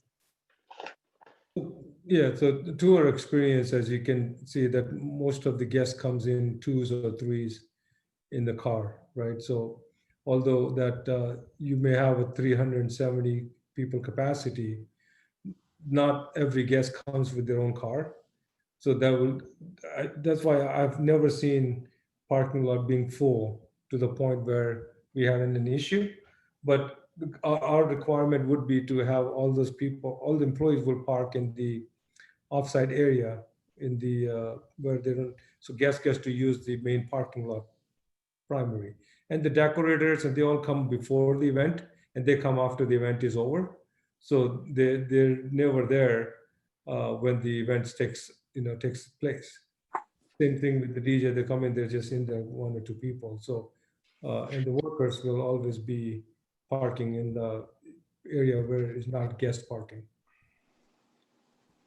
So if you brought in a staff of 25 extra servers, where are those folks? Well, in order to get 25 servers, we have to have 1,000 people or 750 people, basically. Okay. So yes, for 350, I mean, rule of thumb is that, we have 1 server for 25, 30 people. Depending on the buffet or depending on the full service, then you have every server for 15 people. So this all depends on the setup. Okay. I'm not sure. Okay. Okay, any other questions for staff or the applicant? There being none, then I'm going to open the floor to comments by the commissioners. Go ahead, Mr. Chairman. I would like the commission to consider the following suggestions. Plan sheet DD2. In the highlighted information describing the deck and floor area surface, the information is not consistent with the project information presented in either the staff report on packet page 9 or with plan sheet DD4. Different numbers are used. Plan sheet DD4 is the one that seems to represent what the staff was using to get to 7,430. And so plan sheet DD2 needs to be revised in order to be consistent and have all the plans be consistent. That's important because for instance, the conditions of approval when we get there, we say that we want the project to be consistent with the project plans that were submitted and date stamped, I think, August 18th. Well, those plans are not accurate, and so they need to be brought into accuracy. Plan sheet DD3 introduces the 525 square foot ground floor patio. And while I accept the fact that on plan sheet, the cover sheet, it is parked, nonetheless, there's no authorization in the resolution for the 525 square foot patio. So the resolution needs to be amended in both the title and in the whereas clauses in order to approve the 525 square foot patio. And so I think those changes need to be made. Before the meeting started, I thought maybe they could be done tonight. We could make those changes. But again, based on the parking analysis, which I don't think is adequate, I just don't think that the project is ripe for a decision tonight. I'd like to say that when we get to the conditions, there are some changes that I think need to be made in the special conditions, but overall, this is not a bad project from a design standpoint. In fact, from a design standpoint, I think it's very well done. I like it. I just don't think the plans right now are approvable. I don't agree with the notion that the outdoor area, which is what's proposed before us tonight, should be allowed to operate until 2 a.m. It is already the case, I'm told, that the indoor space has an authorization to operate until 2 a.m. and I'm not proposing to change that. But I am saying that outdoors till 2 a.m., particularly when doors are often left open between the interior space and the exterior space, it just doesn't seem compatible with the neighborhood. This is a golf course and initially proposed as a golf course, and I think it's appropriate in the neighborhood, but it's becoming something else for market reasons, and I understand that. But nonetheless, it has an obligation, in my opinion, to have a lot more neighborhood sensitivity than a 2 a.m. venue. And so I would not be in a position to approve this with an allowance to go to 2 a.m. And again, that's because it's an outdoor venue and not an indoor venue. I think those are basically my comments. And again, I'm sure the applicant wants to get this done as quickly as possible and get themselves mobilized as quickly as possible. But between the parking analysis, in my view, not being complete, the plans not being internally consistent, I don't see what the problem would be to defer this to the first available meeting after the applicant has done this and after Deborah has had a chance to review the parking analysis to make sure that the square footages as necessary are counted. Jennifer, can I mention something? Larry Hale's been trying to get on, trying to speak, but he hasn't been called on. Is there a problem with that? So, I mean, the chair, this is through the chair. If he wants to keep doing questions or talk to the applicants, that's his call. So I don't know. It's up to you, Chair Wallace, what you'd like to do. Well, Larry's one of your people, is that right? Yeah, he's the one that did the parking and traffic study, and it'd be remiss if he hadn't had a chance to communicate to some of these questions that may be able to resolve some of Mr. Marks's comments. Okay, that's fair. If you could put him through. Yep, he's through. All right, Mr. Hale, you're on deck.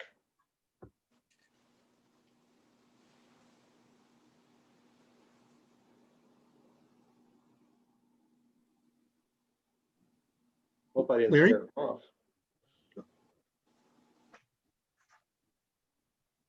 Larry?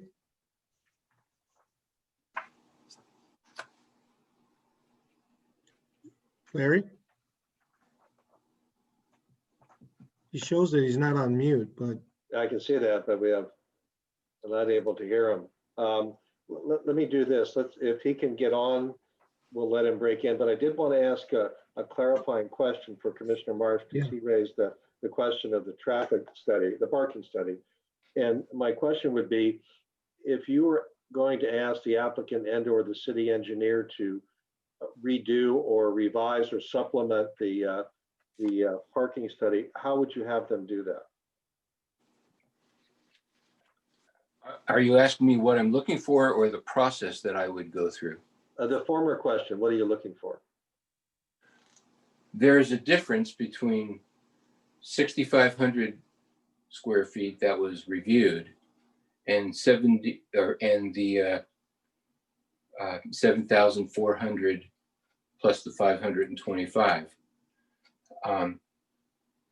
That it feels to me like you can't say that we've adequately evaluated the parking when there's that big a difference between most. I'm sorry. You can't say that we've accurately reviewed the project. So you take a look at that differential in square feet and you evaluate it the way that you evaluated the former study.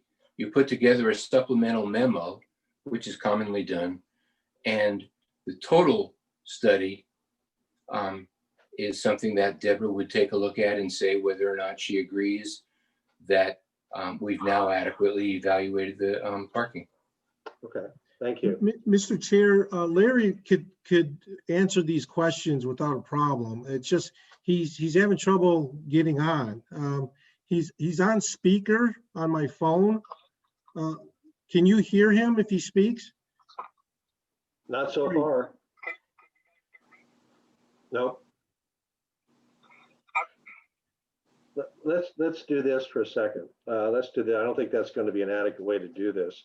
All right. Here's Chair what, Wallace, if he's able, he can call into the meeting if that works better. Through the chair, if I could. He is calling. Yeah. let's have from Commissioner Alpert. Through the chair, regardless of these questions being answered tonight, I was coming to the meeting tonight going to propose to my fellow commissioners that this project should be continued to a date future for a number of reasons, traffic being one of them. And I have not had my mind changed through the discussions tonight, and having, the traffic parking study answered, would not change my mind. And so when the time's right, Chair Wallace, I'll be happy to explain my reasoning for not wanting to make a decision tonight. So, all of this discussion around trying to get the traffic engineer on to explain the very specific and technical reasons orally tonight is not going to change my mind, and I don't think should be enough for us to make a vote on the decision on the project tonight. So while I appreciate all of the efforts that John's going through to get the answers to us tonight, I don't think it's sufficient for us to make a decision tonight. And I think we should move on and continue our deliberations. It's not fair to the applicant, it's not fair to the resident to do that tonight. So I propose we continue with our deliberations.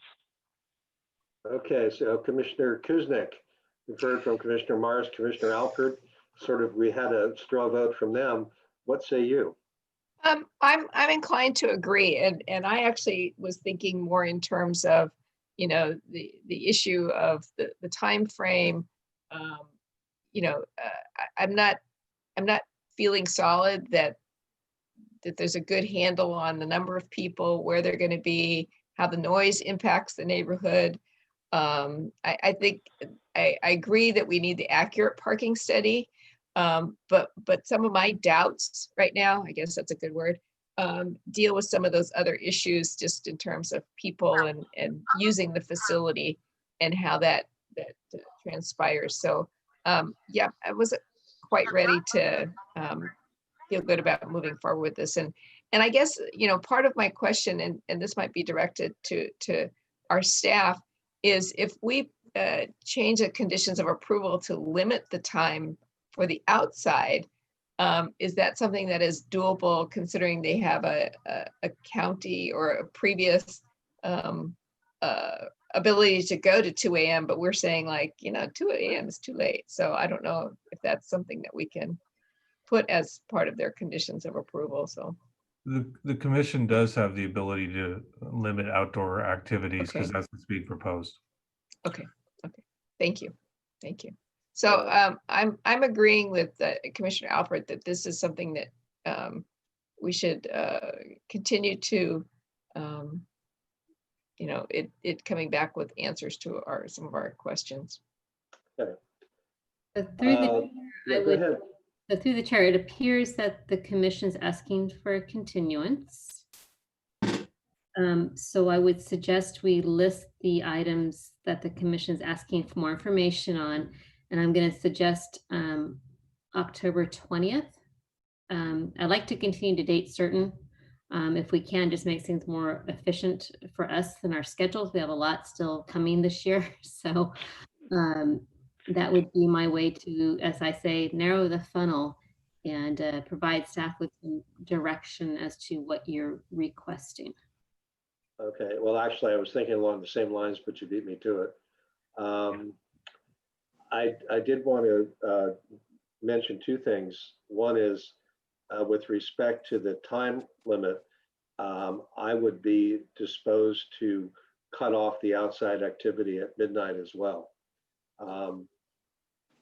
We can talk about it, at another time, how I think that outdoor activity on the golf course adjacent to the residential area after midnight is really not something that we should approve.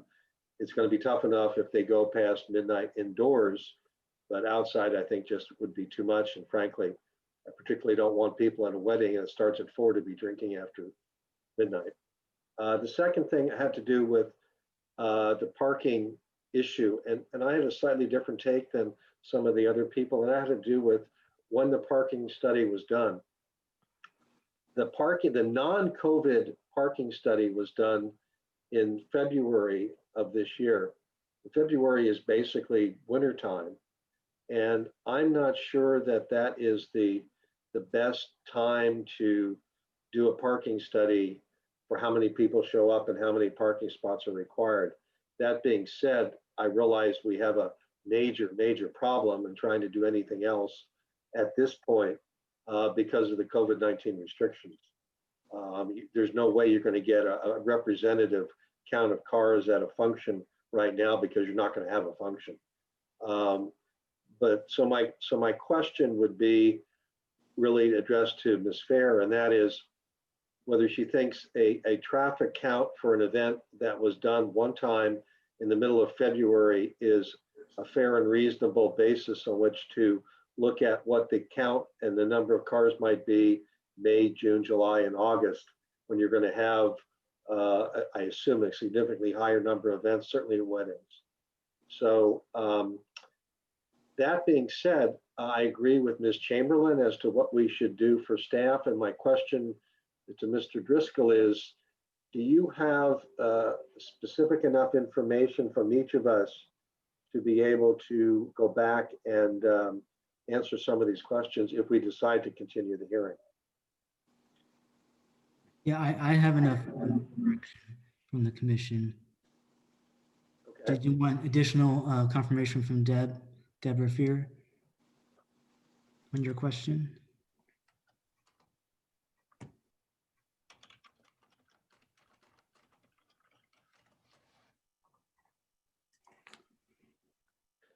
Looks like Well, if Deb, she missed it, you Not can, available. you can Wait tell for her. Jennifer to recognize you.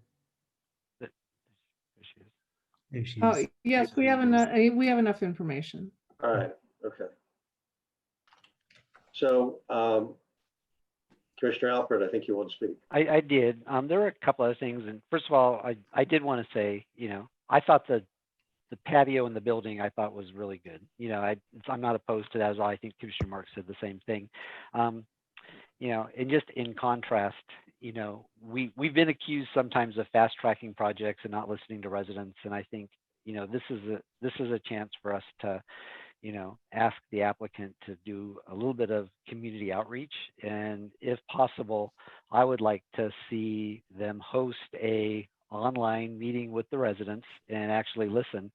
Not too long ago, the fire station hosted multiple sessions in this time of pandemic and social distancing with the neighborhood, and they truly listened, and they listened to the concerns, and they actually made changes to their project when they put the training facility in.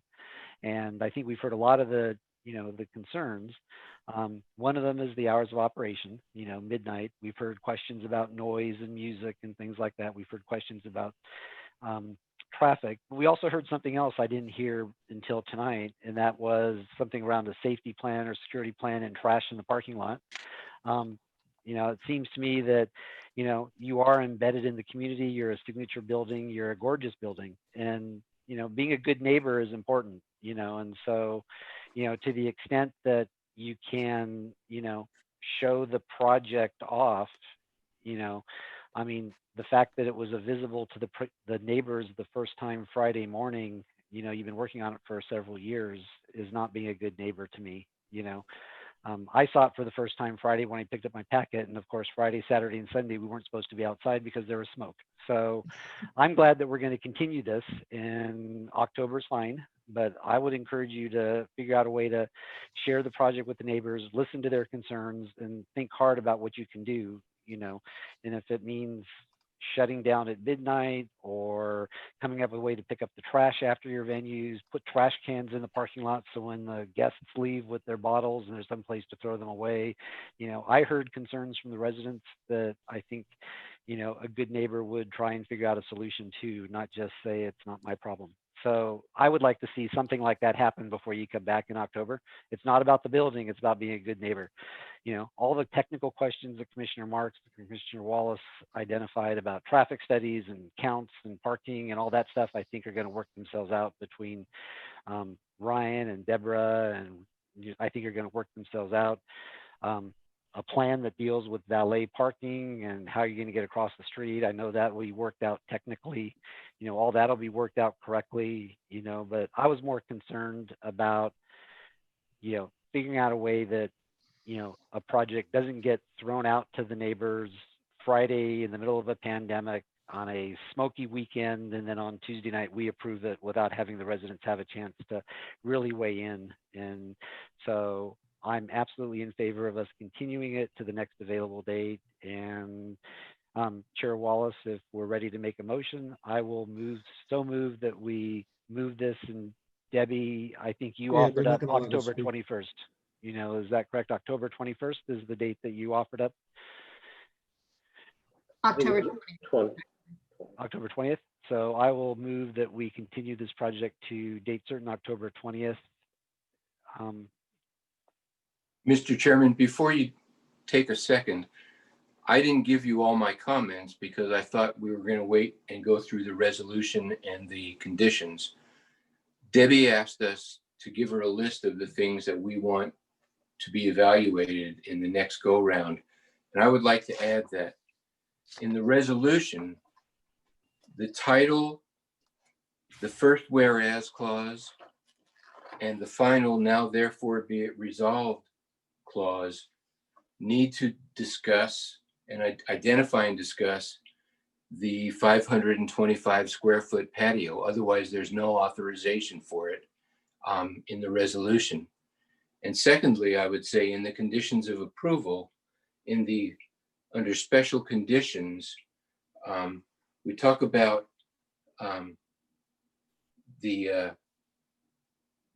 plans that were received in August. That will have to be updated because internally the plans are inconsistent.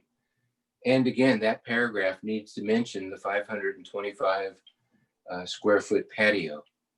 So I'll be looking for that in the next go around. Those are simple fixes, but I think they need to be included. Yes, Thank we can you. certainly do that for you.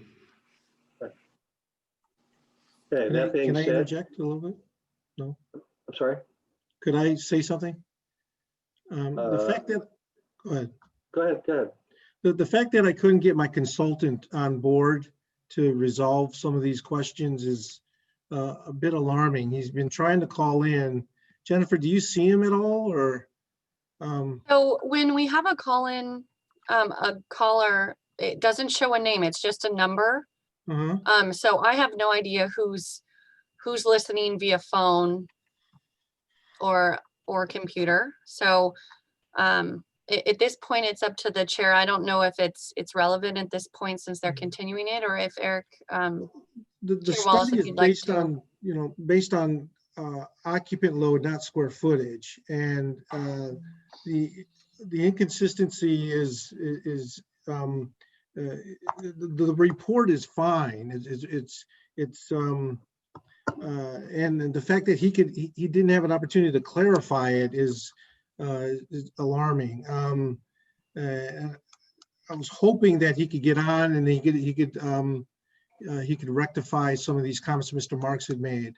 In regards to being a good neighbor, we operate a very top-notch facility, and somebody making comments that there's debris or bottles or what have you, product doesn't leave the venue.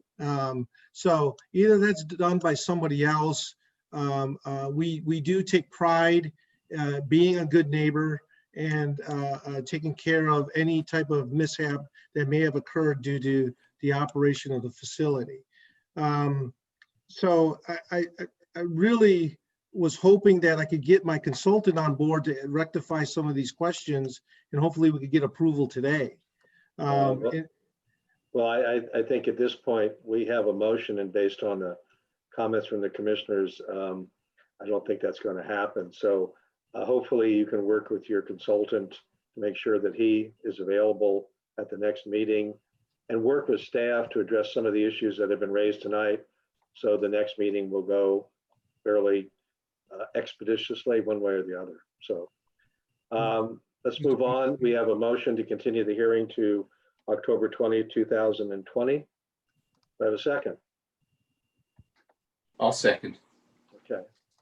Motion's been made and seconded. Ms. Chavez, can you do a roll call, please? Yes, no problem. Okay, so we have mover Commissioner Alpert, Aye. seconder Commissioner Marks, Aye. Vice Chair Kuznick, Aye.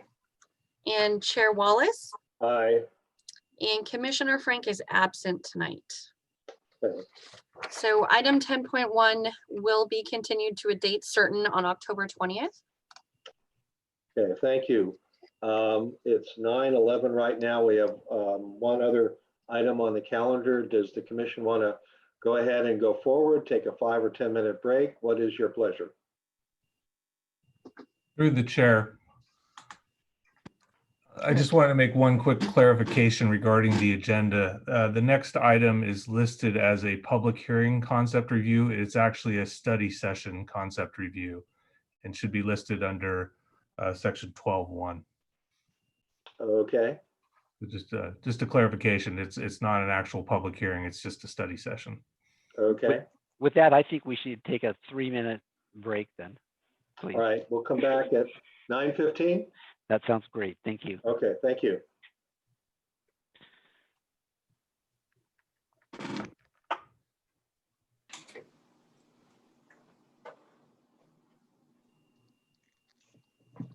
Oh.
Okay.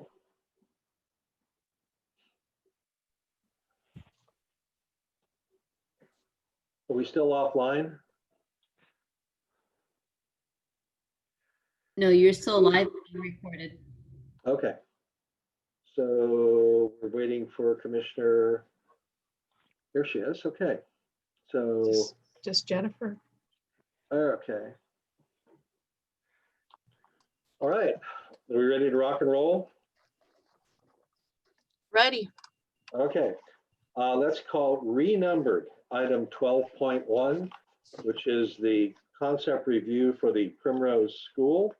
And we have a staff report by Ms. Yee. Ma'am, you're on.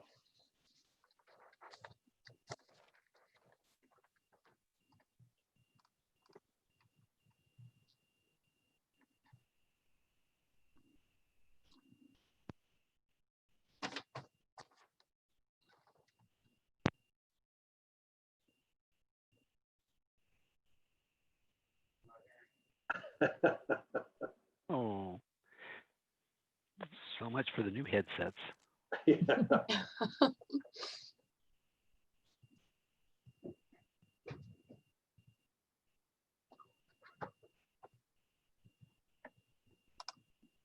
Hello.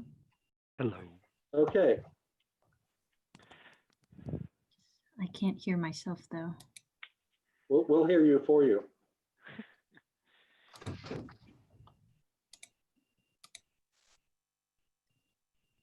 Hello.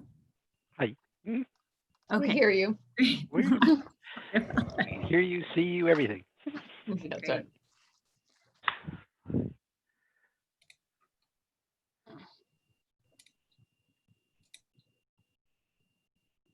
I'm sorry. Did we already restart the meeting? We came in really fast and really, All right. really Thank quickly. you. So you are on. Okay, sorry about that. Thank you so much. So this evening, I am going to be presenting the concept review for the Primrose School. I will go ahead and share my screen if that's okay with the PowerPoint.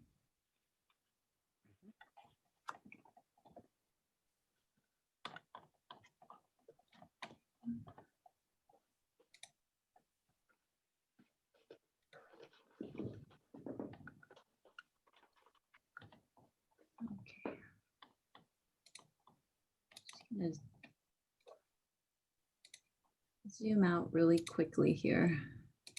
Okay, so again, thank you so much for the opportunity to present the concept review for this evening on the Primrose School, located at 18080 Saramone Valley Boulevard. The location of the property is referred to as Bollinger Crossing Shopping Center on Saramone Valley Boulevard and the intersection of Bollinger Canyon Road and Saramone Valley. The zoning designation of the property is thoroughfare commercial. It was originally approved by the Planning Commission in 1997 for parcels with 28,000 square feet in total, including the Clementine's restaurant that is a standalone building on Saramone Valley Boulevard, the Chevron gas station at the corner of Bollinger and Saramone Valley, the mixed retail building where the Primrose School is proposed, and the Courtyard by Marriott Hotel. In 2017, the Chevy's restaurant closed and the tenant space has remained vacant since. In August, the applicant submitted a concept review application to obtain feedback and comments from the commission prior to their formal submittal. So just to go over the applicant's proposal, the proposal is for a 10,834 square feet daycare facility within an existing vacant retail tenant space. The proposal includes the removal of 22 parking spaces on the just south of the building, and includes a proposal to create a 12,390 square foot outdoor play area within that current parking area. The facility would accommodate 164 students Monday through Friday. They operate from 6 a.m. to 6:30 p.m. And the increase would would include a request to exceed the maximum non-retail uses within the shopping center. The city in February of this year adopted a new zoning ordinance provision that limits the maximum non-retail uses to 25% within a shopping center, subject to specific findings that would have to be made with a minor use permit. So in this blue highlighted area, you'll see the proposed location of the daycare facility. Within the building portion of the building, it's about the 10,800 square foot use. And then in the existing parking area to the south of the building is where the proposed older children's outdoor play area would be. There's also a smaller outdoor play area that's along the front of the building where the infants would have exclusive access to that play area. And this is just a floor plan of the layout of the interior of the space. It's divided into classroom spaces and then a main entrance through the south end of the building where you would enter to the reception area. In terms of parking, there are 325 existing parking spaces in the center. That's a total parking spaces available for all 4 parcels. The Primrose School is proposing to remove 22 parking spaces within their parcel in order to be able to add in the outdoor play area. Based on our preliminary calculations of parking, the required number of parking spaces for all of the proposed uses would require 279 parking spaces, and 303 parking spaces would be available amongst the 4 parcels. As far as vehicular trips, a trip generation assessment will have to be done as part of the formal application. Because of the number of peak AM and PM trips, it will require a parking and a traffic analysis as part of the formal application. In addition to parking or traffic counts, there's also going to be an air quality health risk assessment that's required as part of the assessment of the potential impact of the freeway toxic air contaminants to the proximity of the daycare facility. So in addition to the development application and the architecture review that would be required for this project, there is a requirement that a non-retail land use permit be considered as part of the applicant's proposal. As I'd mentioned, zoning ordinance section D438 was adopted earlier this year by the city. And it requires a consideration of additional economic findings as part of the minor use permit application to allow for an increase of non-retail land uses above 25%. The applicant's response to the economic findings are provided in your staff report, and we've also included them as part of this presentation this evening. The applicant's responses to the findings are found on each of these slides. They respond to the current overall vacancy rate of the center as being 40% within that mixed retail business. In terms of the non-retail trip generation of potential customer traffic, because of the nature of the students requiring a pickup and drop off, there will be in excess of 750 trips to the center each day that the center is, the daycare facility is operating. The proposed use would not generate any sales tax because of the operation of a daycare facility. They do not offer any products for sale. As far as the marketing of the space to other retailers, the applicant has responded on behalf of the landlord that they have been marketing the vacant restaurant space since the business moved out in 2017. They have reached out through broker emails and networking events to find a tenant for that location. They have had some feedback from users regarding the fit of those businesses within that center, and that the location of the shopping center has not met the needs of proposed tenants. As far as retaining an active storefront display, the school does plan to maintain an active storefront, and with the play area out front, there would be activity that is in front of the buildings. And then as far as financial hardship, the applicant has provided some information related to the lost revenues from the vacancy within that tenant space. The applicant is also currently in escrow to purchase the property. So in addition to the use, they're also looking at purchasing that shopping center, their retail building.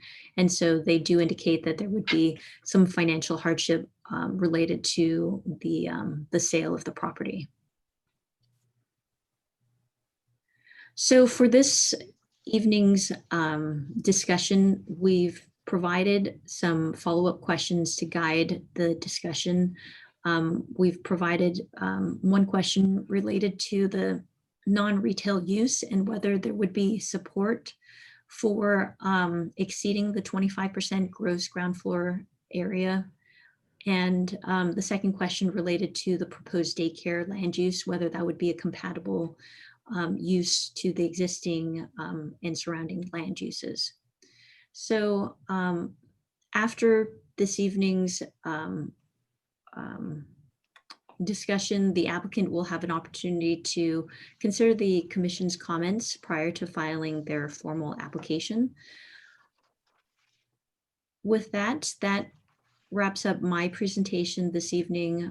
I'd be happy to take any questions that you might have. I know the applicants and their representatives are available to provide comments as well. Okay, do any of the commissioners have questions for Ms. Yee that can't wait until after the applicant speaks? Okay, let's hear from the applicant if we can. Okay. So,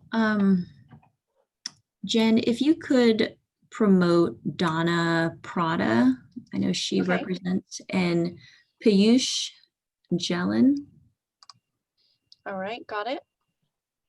And I don't know if anybody else on their team is prepared to speak this evening, but Donna or Piyush, maybe you can fill us in. John Finnemore would be the other representative from Primrose, if you can find John Finnemore. Okay, no problem. Okay, ma'am, you have the floor. Good evening, everyone. Thank you so much. I'm just going to talk a little bit about Primrose. We were founded in 1982, and we're the leading provider in premium early childhood education and childcare. So we attract young families, Primrose is an amenity, and based on our average occupancy, we have the potential to drive over 150 plus upper income families to Bollinger Crossing twice a day, 5 days a week. Piyush and his wife are the franchise owners. They currently operate a successful school in Livermore.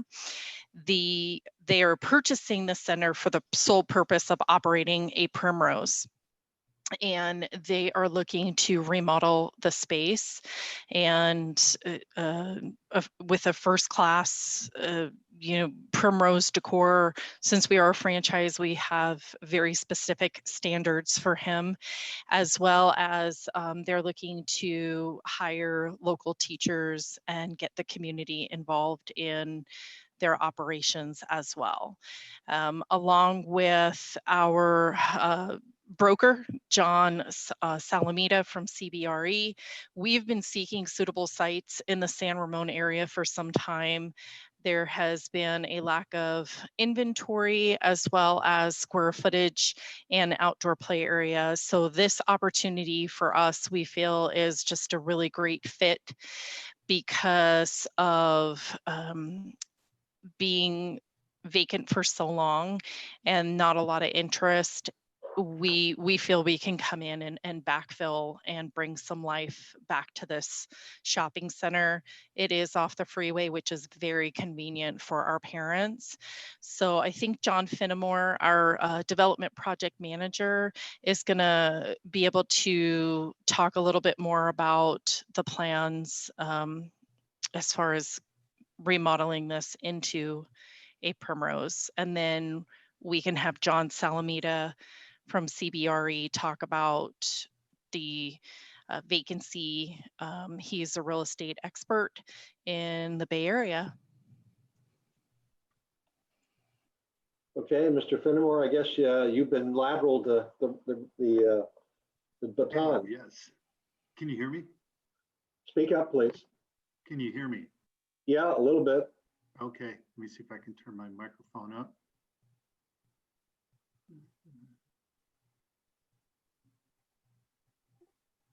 Does that help? That helps. Okay, great. Cindy really covered what we're proposing to do very, very thoroughly. I guess the only thing I wanted to add or expand on a bit was a comment she made, and I think it's important, and that is that Piyush is intending on purchasing the entire shopping center. So, in addition to expending the funds to buy it, he's also going to invest, in excess of a couple $1 million into the renovation. So, they're looking to be long-term members of the San Ramon community, and you're going to offer very, needed service for many years to come.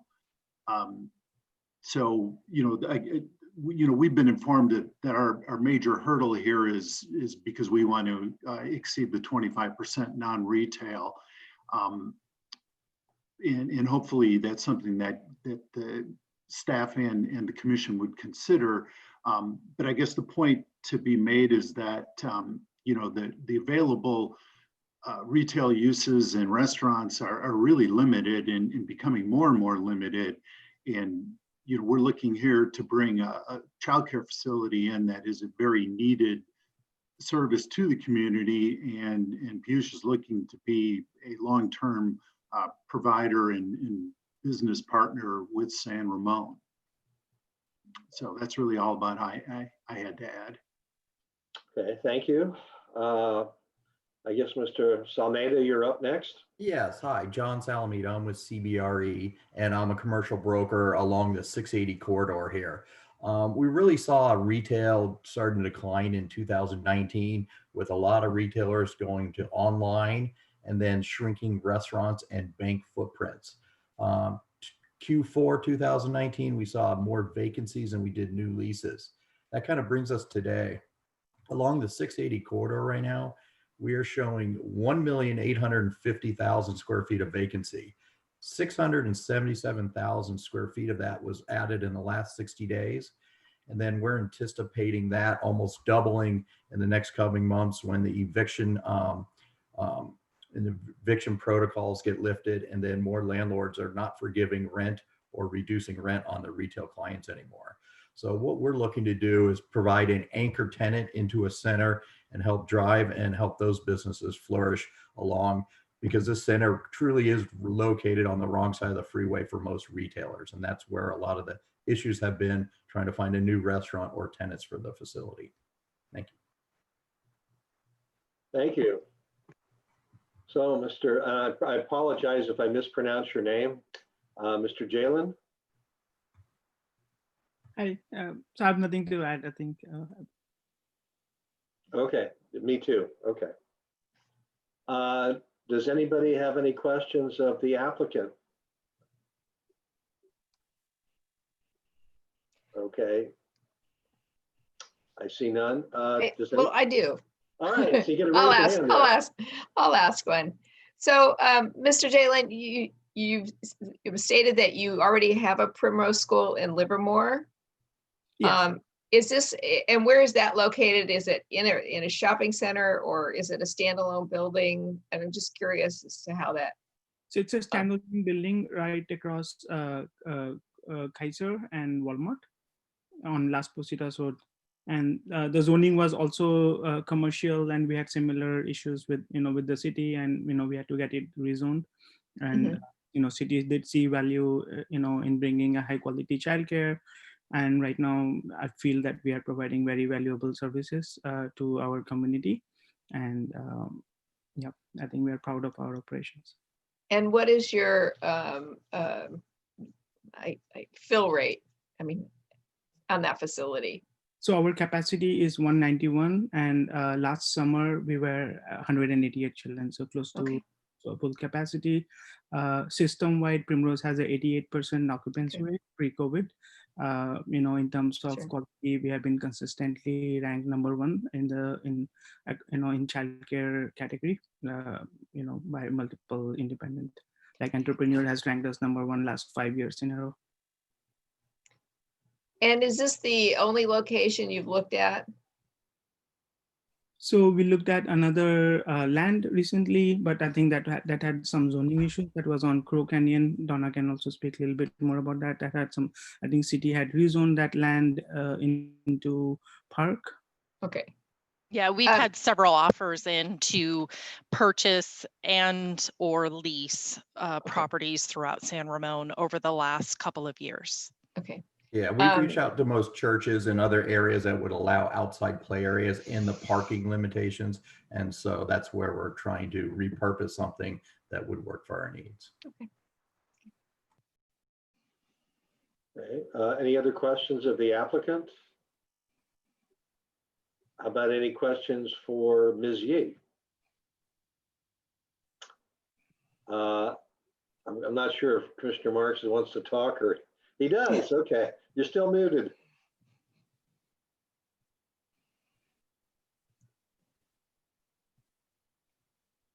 Okay. You're good. Okay. Again, I'd like to ask,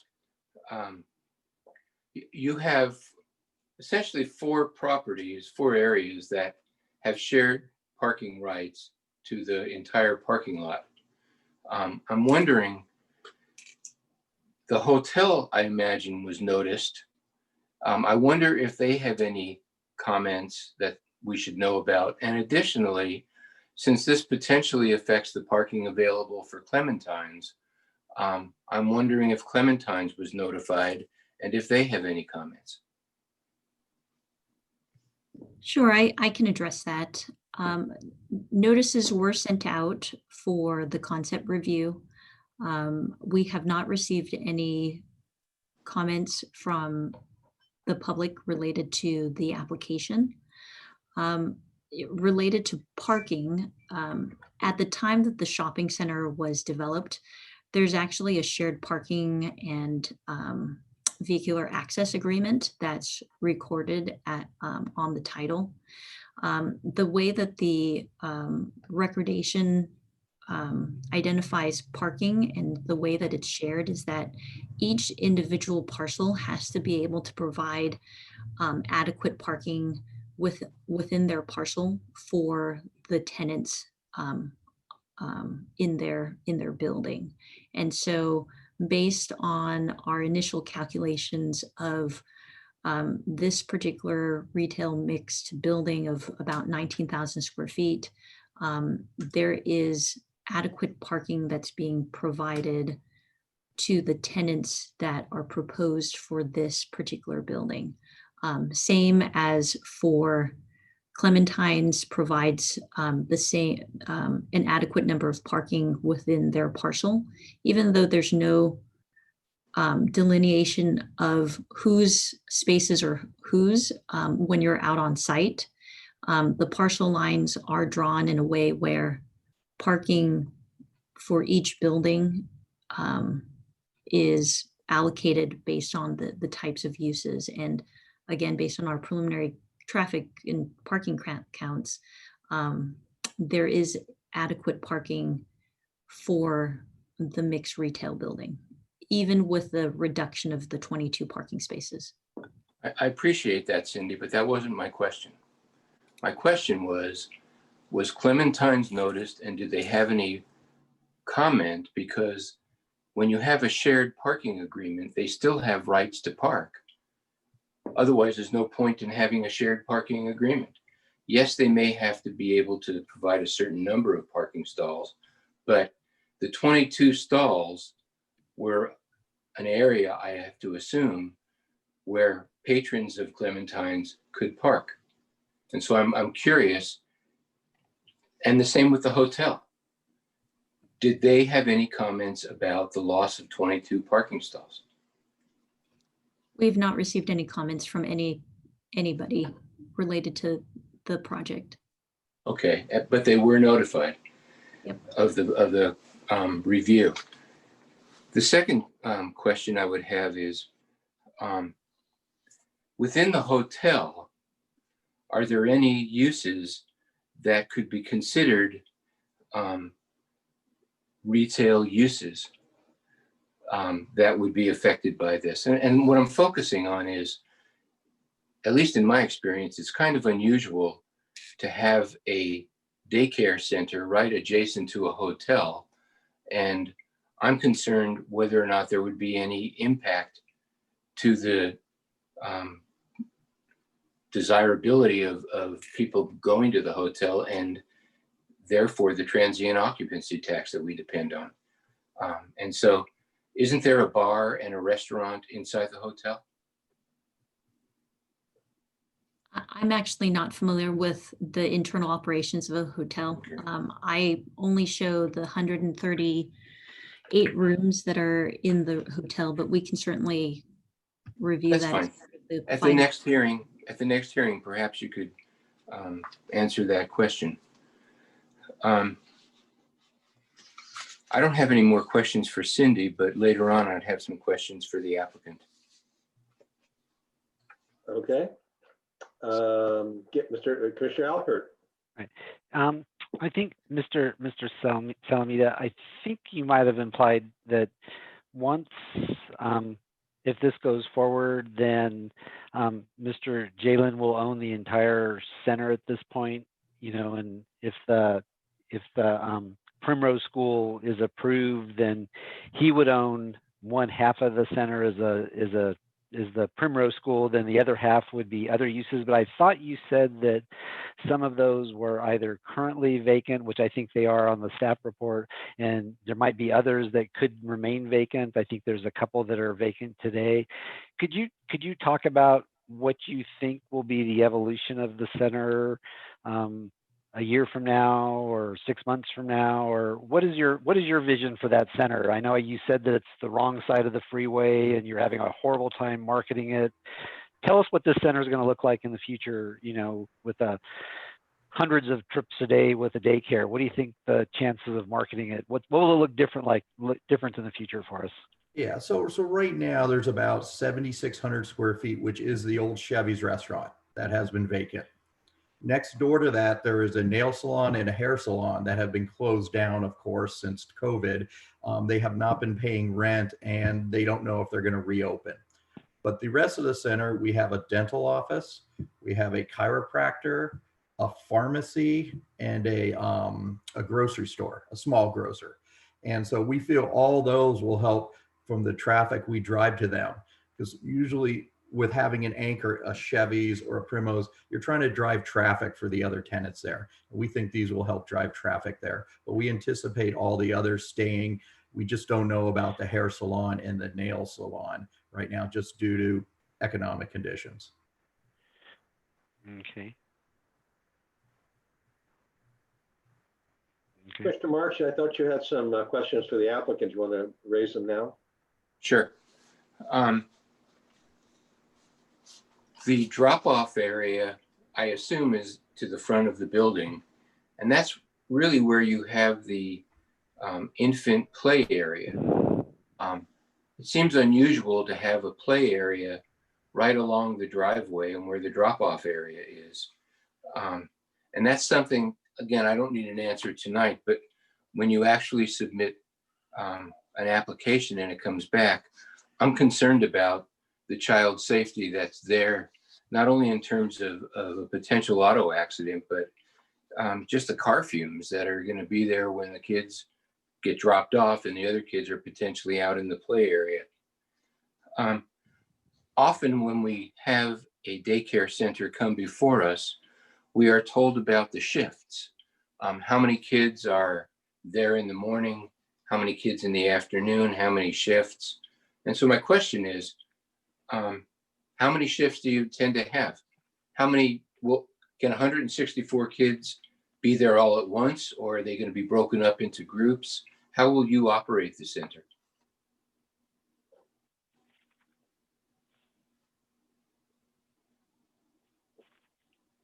I can take that, Piyush, if you'd like.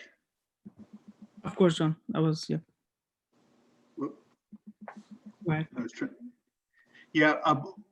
So basically, what we're proposing is to have children from 6 weeks to 4 years old. So basically, we really won't be having shifts. They won't necessarily be there all day, but we're not looking at an after-school program where we'd be bringing children in at, after 3 o'clock. So, in theory, at capacity, we'd have 164 children there for basically the day. So you could have 164 there in theory at one time? Correct. Okay.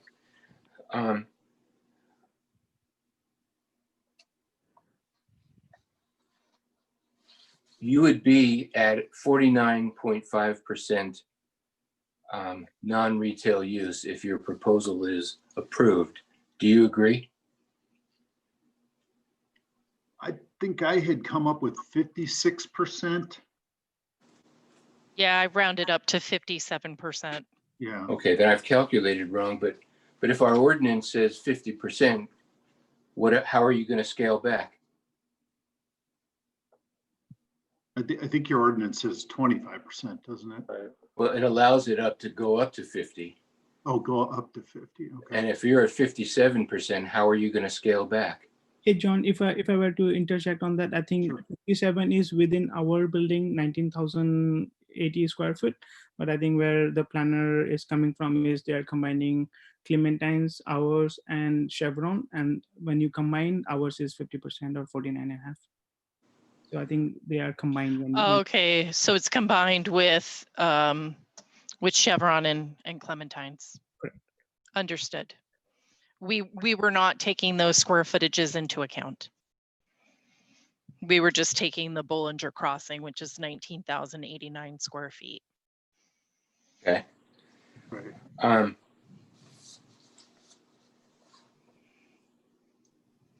Harigami is going to stay in your long-term plan, or at least, let me put it this way. You have several tenants that are there that are going to be leaving, Harigami and the place next to it. But the chiropractor and the dentist, you're planning on long-term keeping them, assuming they want to stay. That is correct. Yes, they're all in term leases, and we plan on all them staying to help the income to the center as well. Okay. And you don't foresee coming back in the future asking to go over 50% and take those spaces and make them non-retail kinds of uses? No, Bios, I don't believe the plan is to expand the school that much, correct? Okay.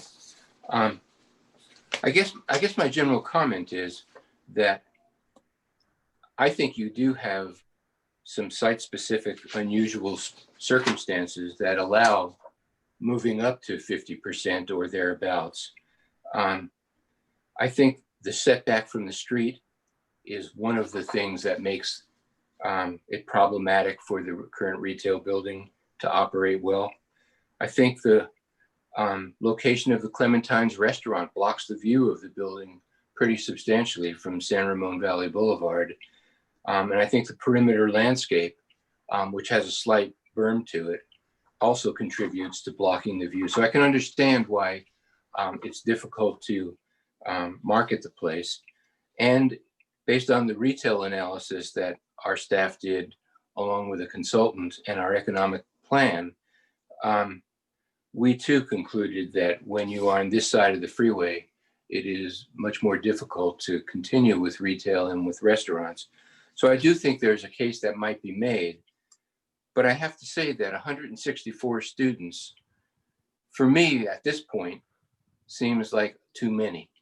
164 students at one time, potentially, seems awfully crowded.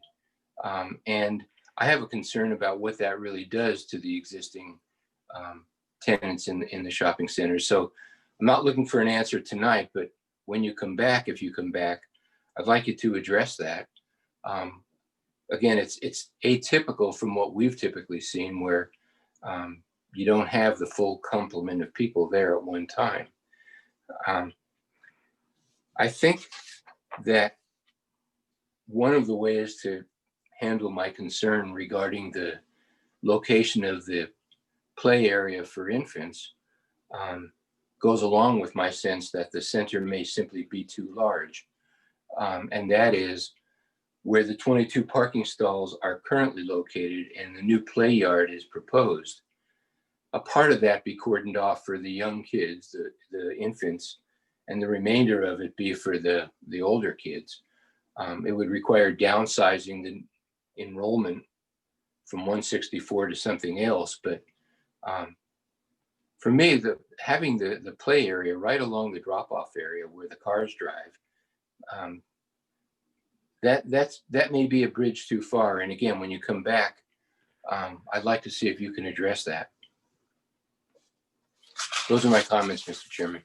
Okay, thank you. Either Commissioner Alpert or Commissioner Kuznick? I have a quick question for staff.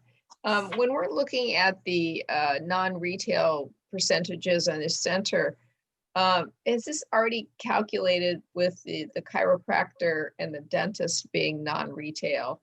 So, I mean, it seems like there's already a couple of businesses in this shopping center that I think would be classified as non-retail. Is that correct?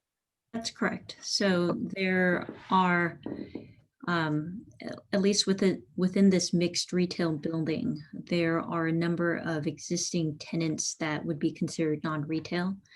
I think there is a packet page. I'm on 84. Just 80, packet page 88, I believe.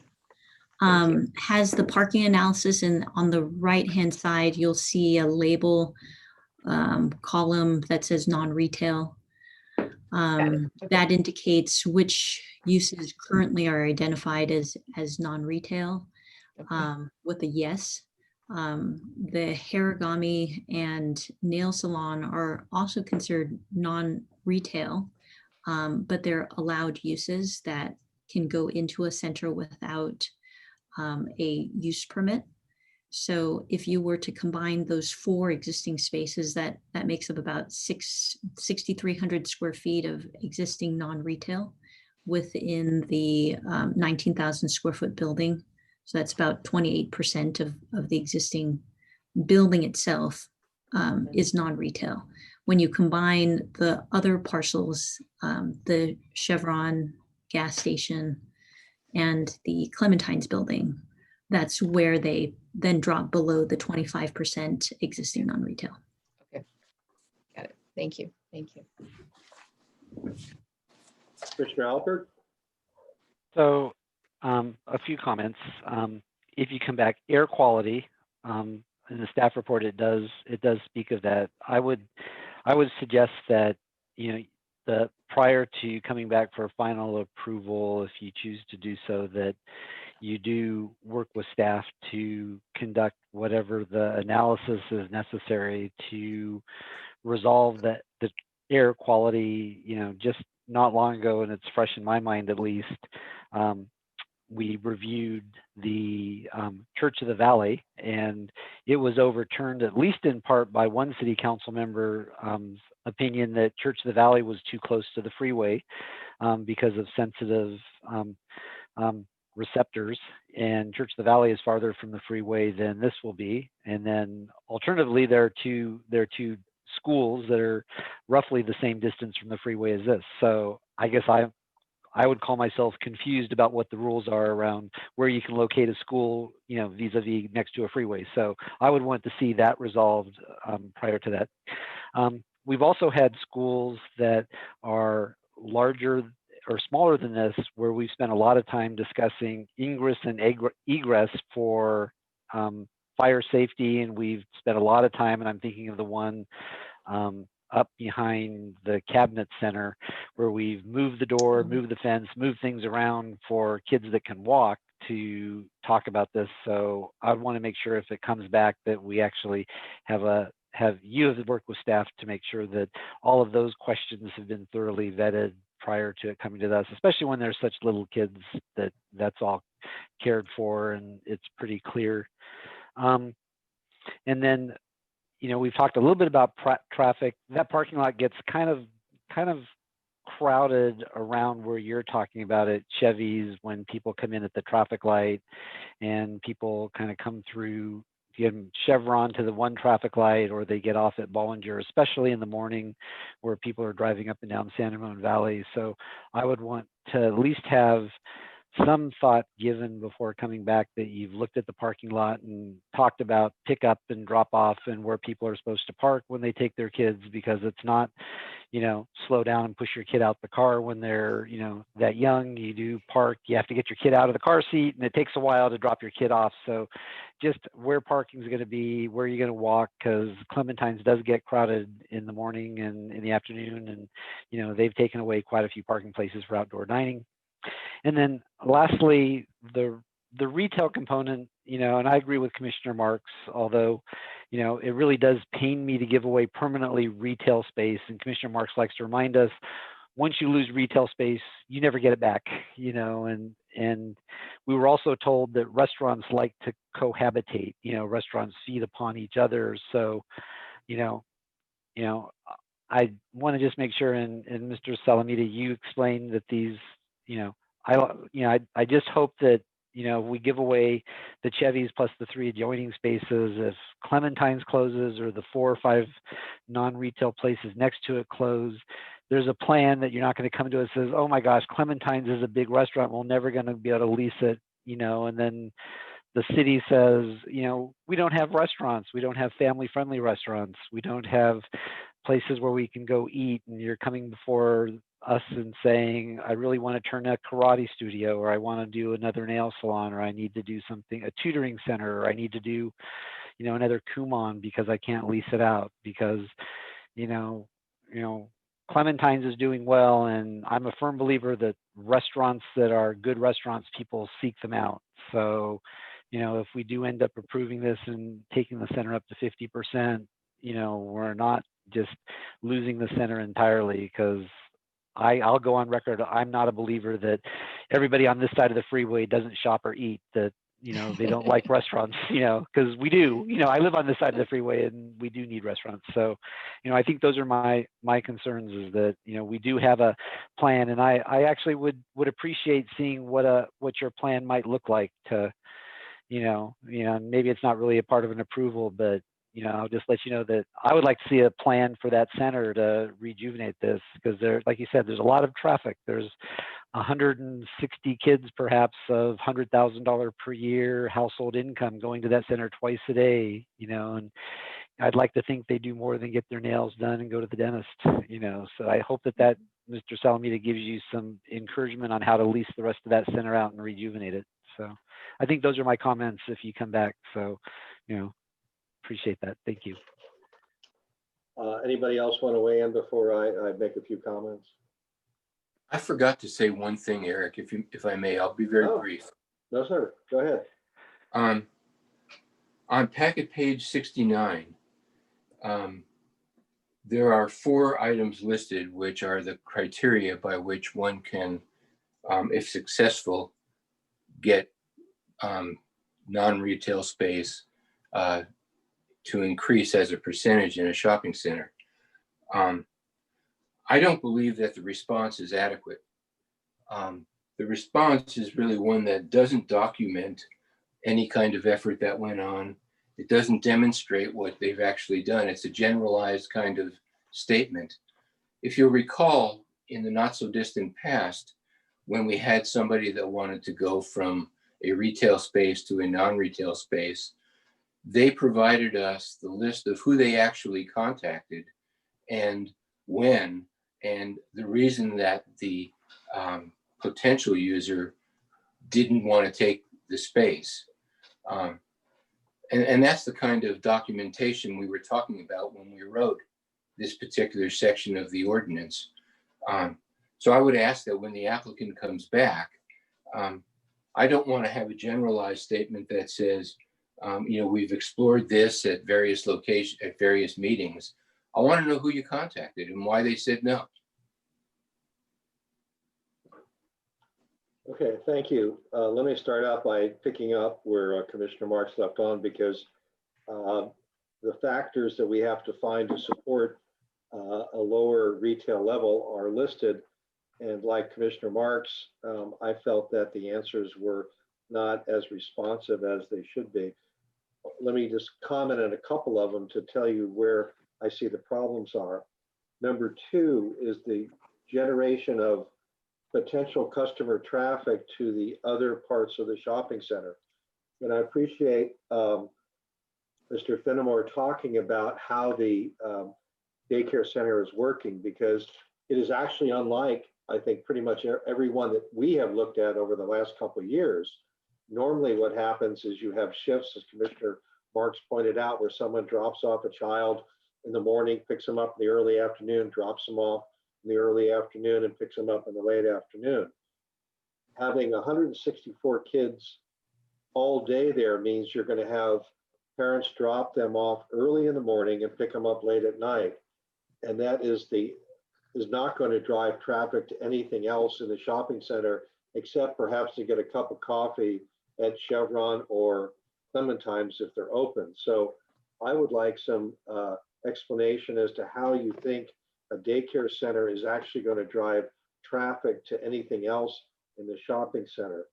The other thing that I pointed out is on number 5, the active storefront display will drive pedestrian traffic to other shops in the shopping center. Again, if you have parents dropping off kids in the morning and picking up late at night, you're not going to have pedestrian traffic. So I would like to have some type of explanation as to what type of traffic you think is going to be driven in the shopping center by the childcare. Well, you've already said you're not going to generate any retail.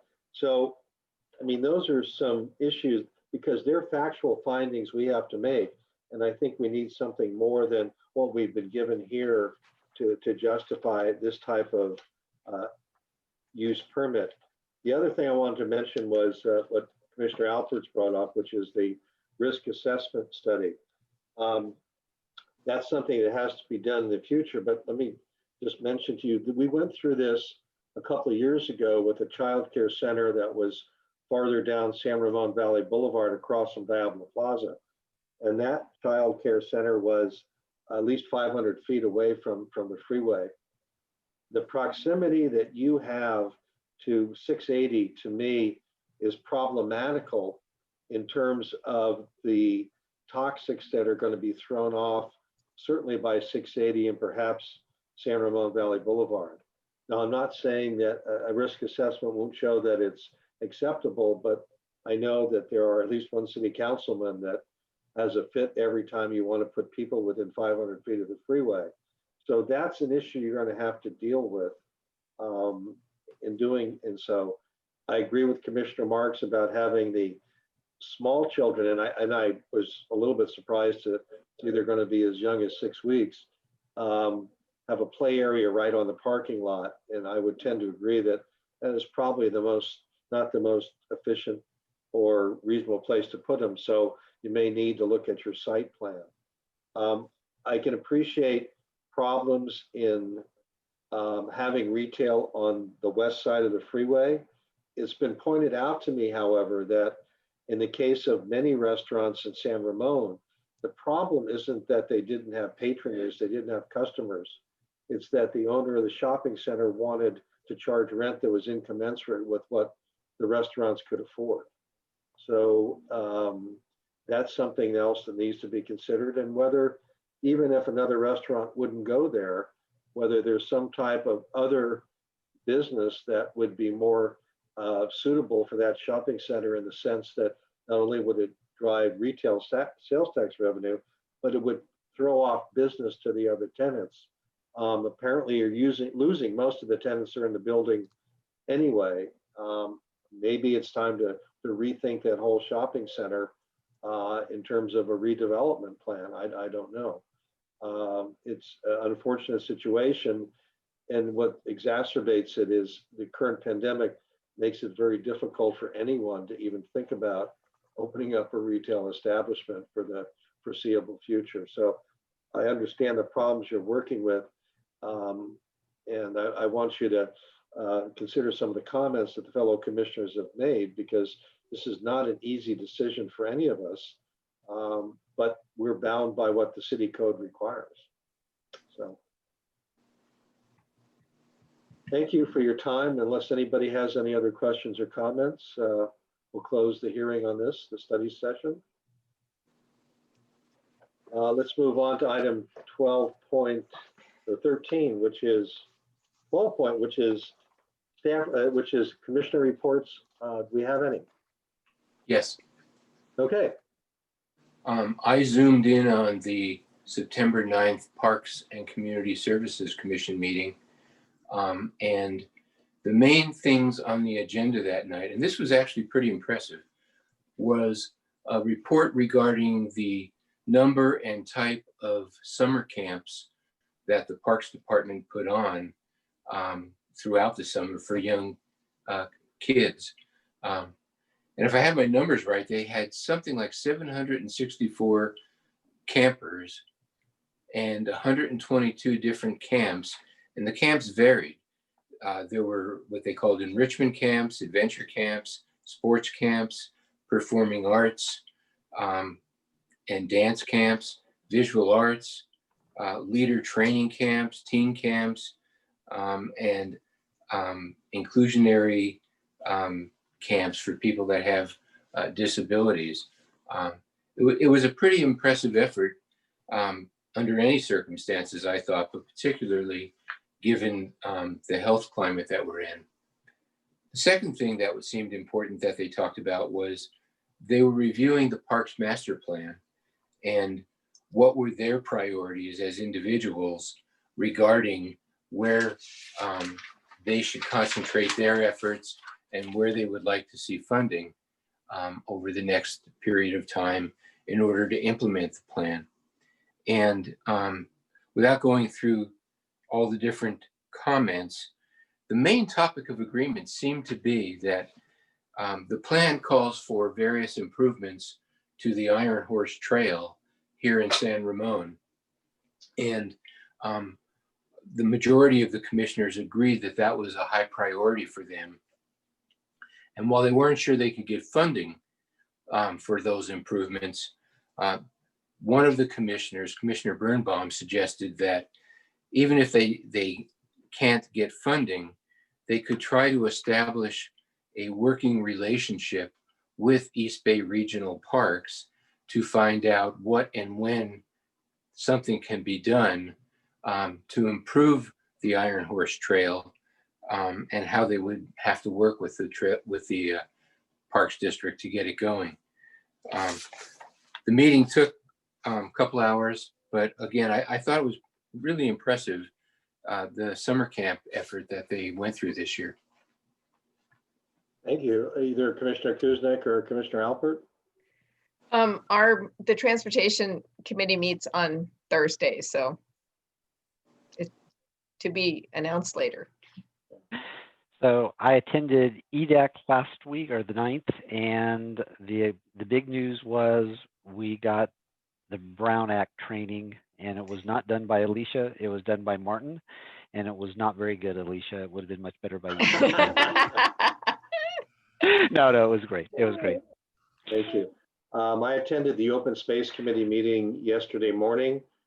Two things. One is they're not going to have any hikes this fall, at least currently scheduled, as you can imagine why. And the second thing is that the city contracted with a developer earlier this year for a application to be used when you're hiking to tell you where the paths are, where the trails are, significant events. Unfortunately, that developer went out of business. So the city has contracted with another developer to do a similar type of project, apparently a developer with a little more financial resources, and they are hoping to start pushing that out in mid-October. So that's what's happening in open space. We have no other comments. Mr. Barr, would you tell us all the things we're going to be doing in the foreseeable future? Well, not all of them. You're going to hold some back, huh? Yeah, actually, right now we're trying to finalize the agenda for the next meeting. We have some items that are in flux, but as you're aware, we're going to be coming back with the bridges proposal on the 20th, and we'll be deciding very soon if we have an item for the 6th. But again, we're just sort of waiting on some information to make sure we can move forward with that. Right. Go ahead. Do we have any other announcements or any other comments? I have a question for staff, if I can. Sure. Debbie or Lauren, will the Planning Commission be given copies of the final Crow Canyon specific plan, a hard copy, and the economic development plan? You or me, Debbie? Okay, so Crow Canyon's going to the council on next week, right? So 22nd is the first meeting. Council. And so we provide them with the red line plan that the commission saw. Are you referring to after approval of the plan? Yes, the final after the red line version, final adopted plan. We can provide, if the commissioners would like copies of the plan, we certainly can provide them to you. We'll have it on a link also electronically, but if you like a hard copy, we can make it available to you. And then which economic plan are you talking about? At the end of our retail study, there was an economic development plan in the general plan that was either updated or revised or something. I'd just like to get a copy of that because I think it drives a lot of what we're going to see in the future. So that was the retail strategy that was done as when we were preparing the economic development update, right? Mm-hmm. Yes. Yes, we can get you a copy of that plan also. Okay, that would be appreciated. I'd like to keep it with all the other plans we have. Great. So if any of the commission like copies of one or both of those, just email Jen and we will work on the retail one. The strategy we do have already has been finalized and adopted. So we can get those out to you if you'd like them. And so on Crow Canyon, the council has 3 meetings on it next week and through October. So I would expect a final draft with all the edits incorporated will be released probably in December or January. Just trying to get them or so. So Thank just you. let what you guys need. Okay. Any other questions or comments? Seeing none, this meeting is adjourned. Hi, everybody. Good night, everybody. Thank you. Good night. Thank you. Good night.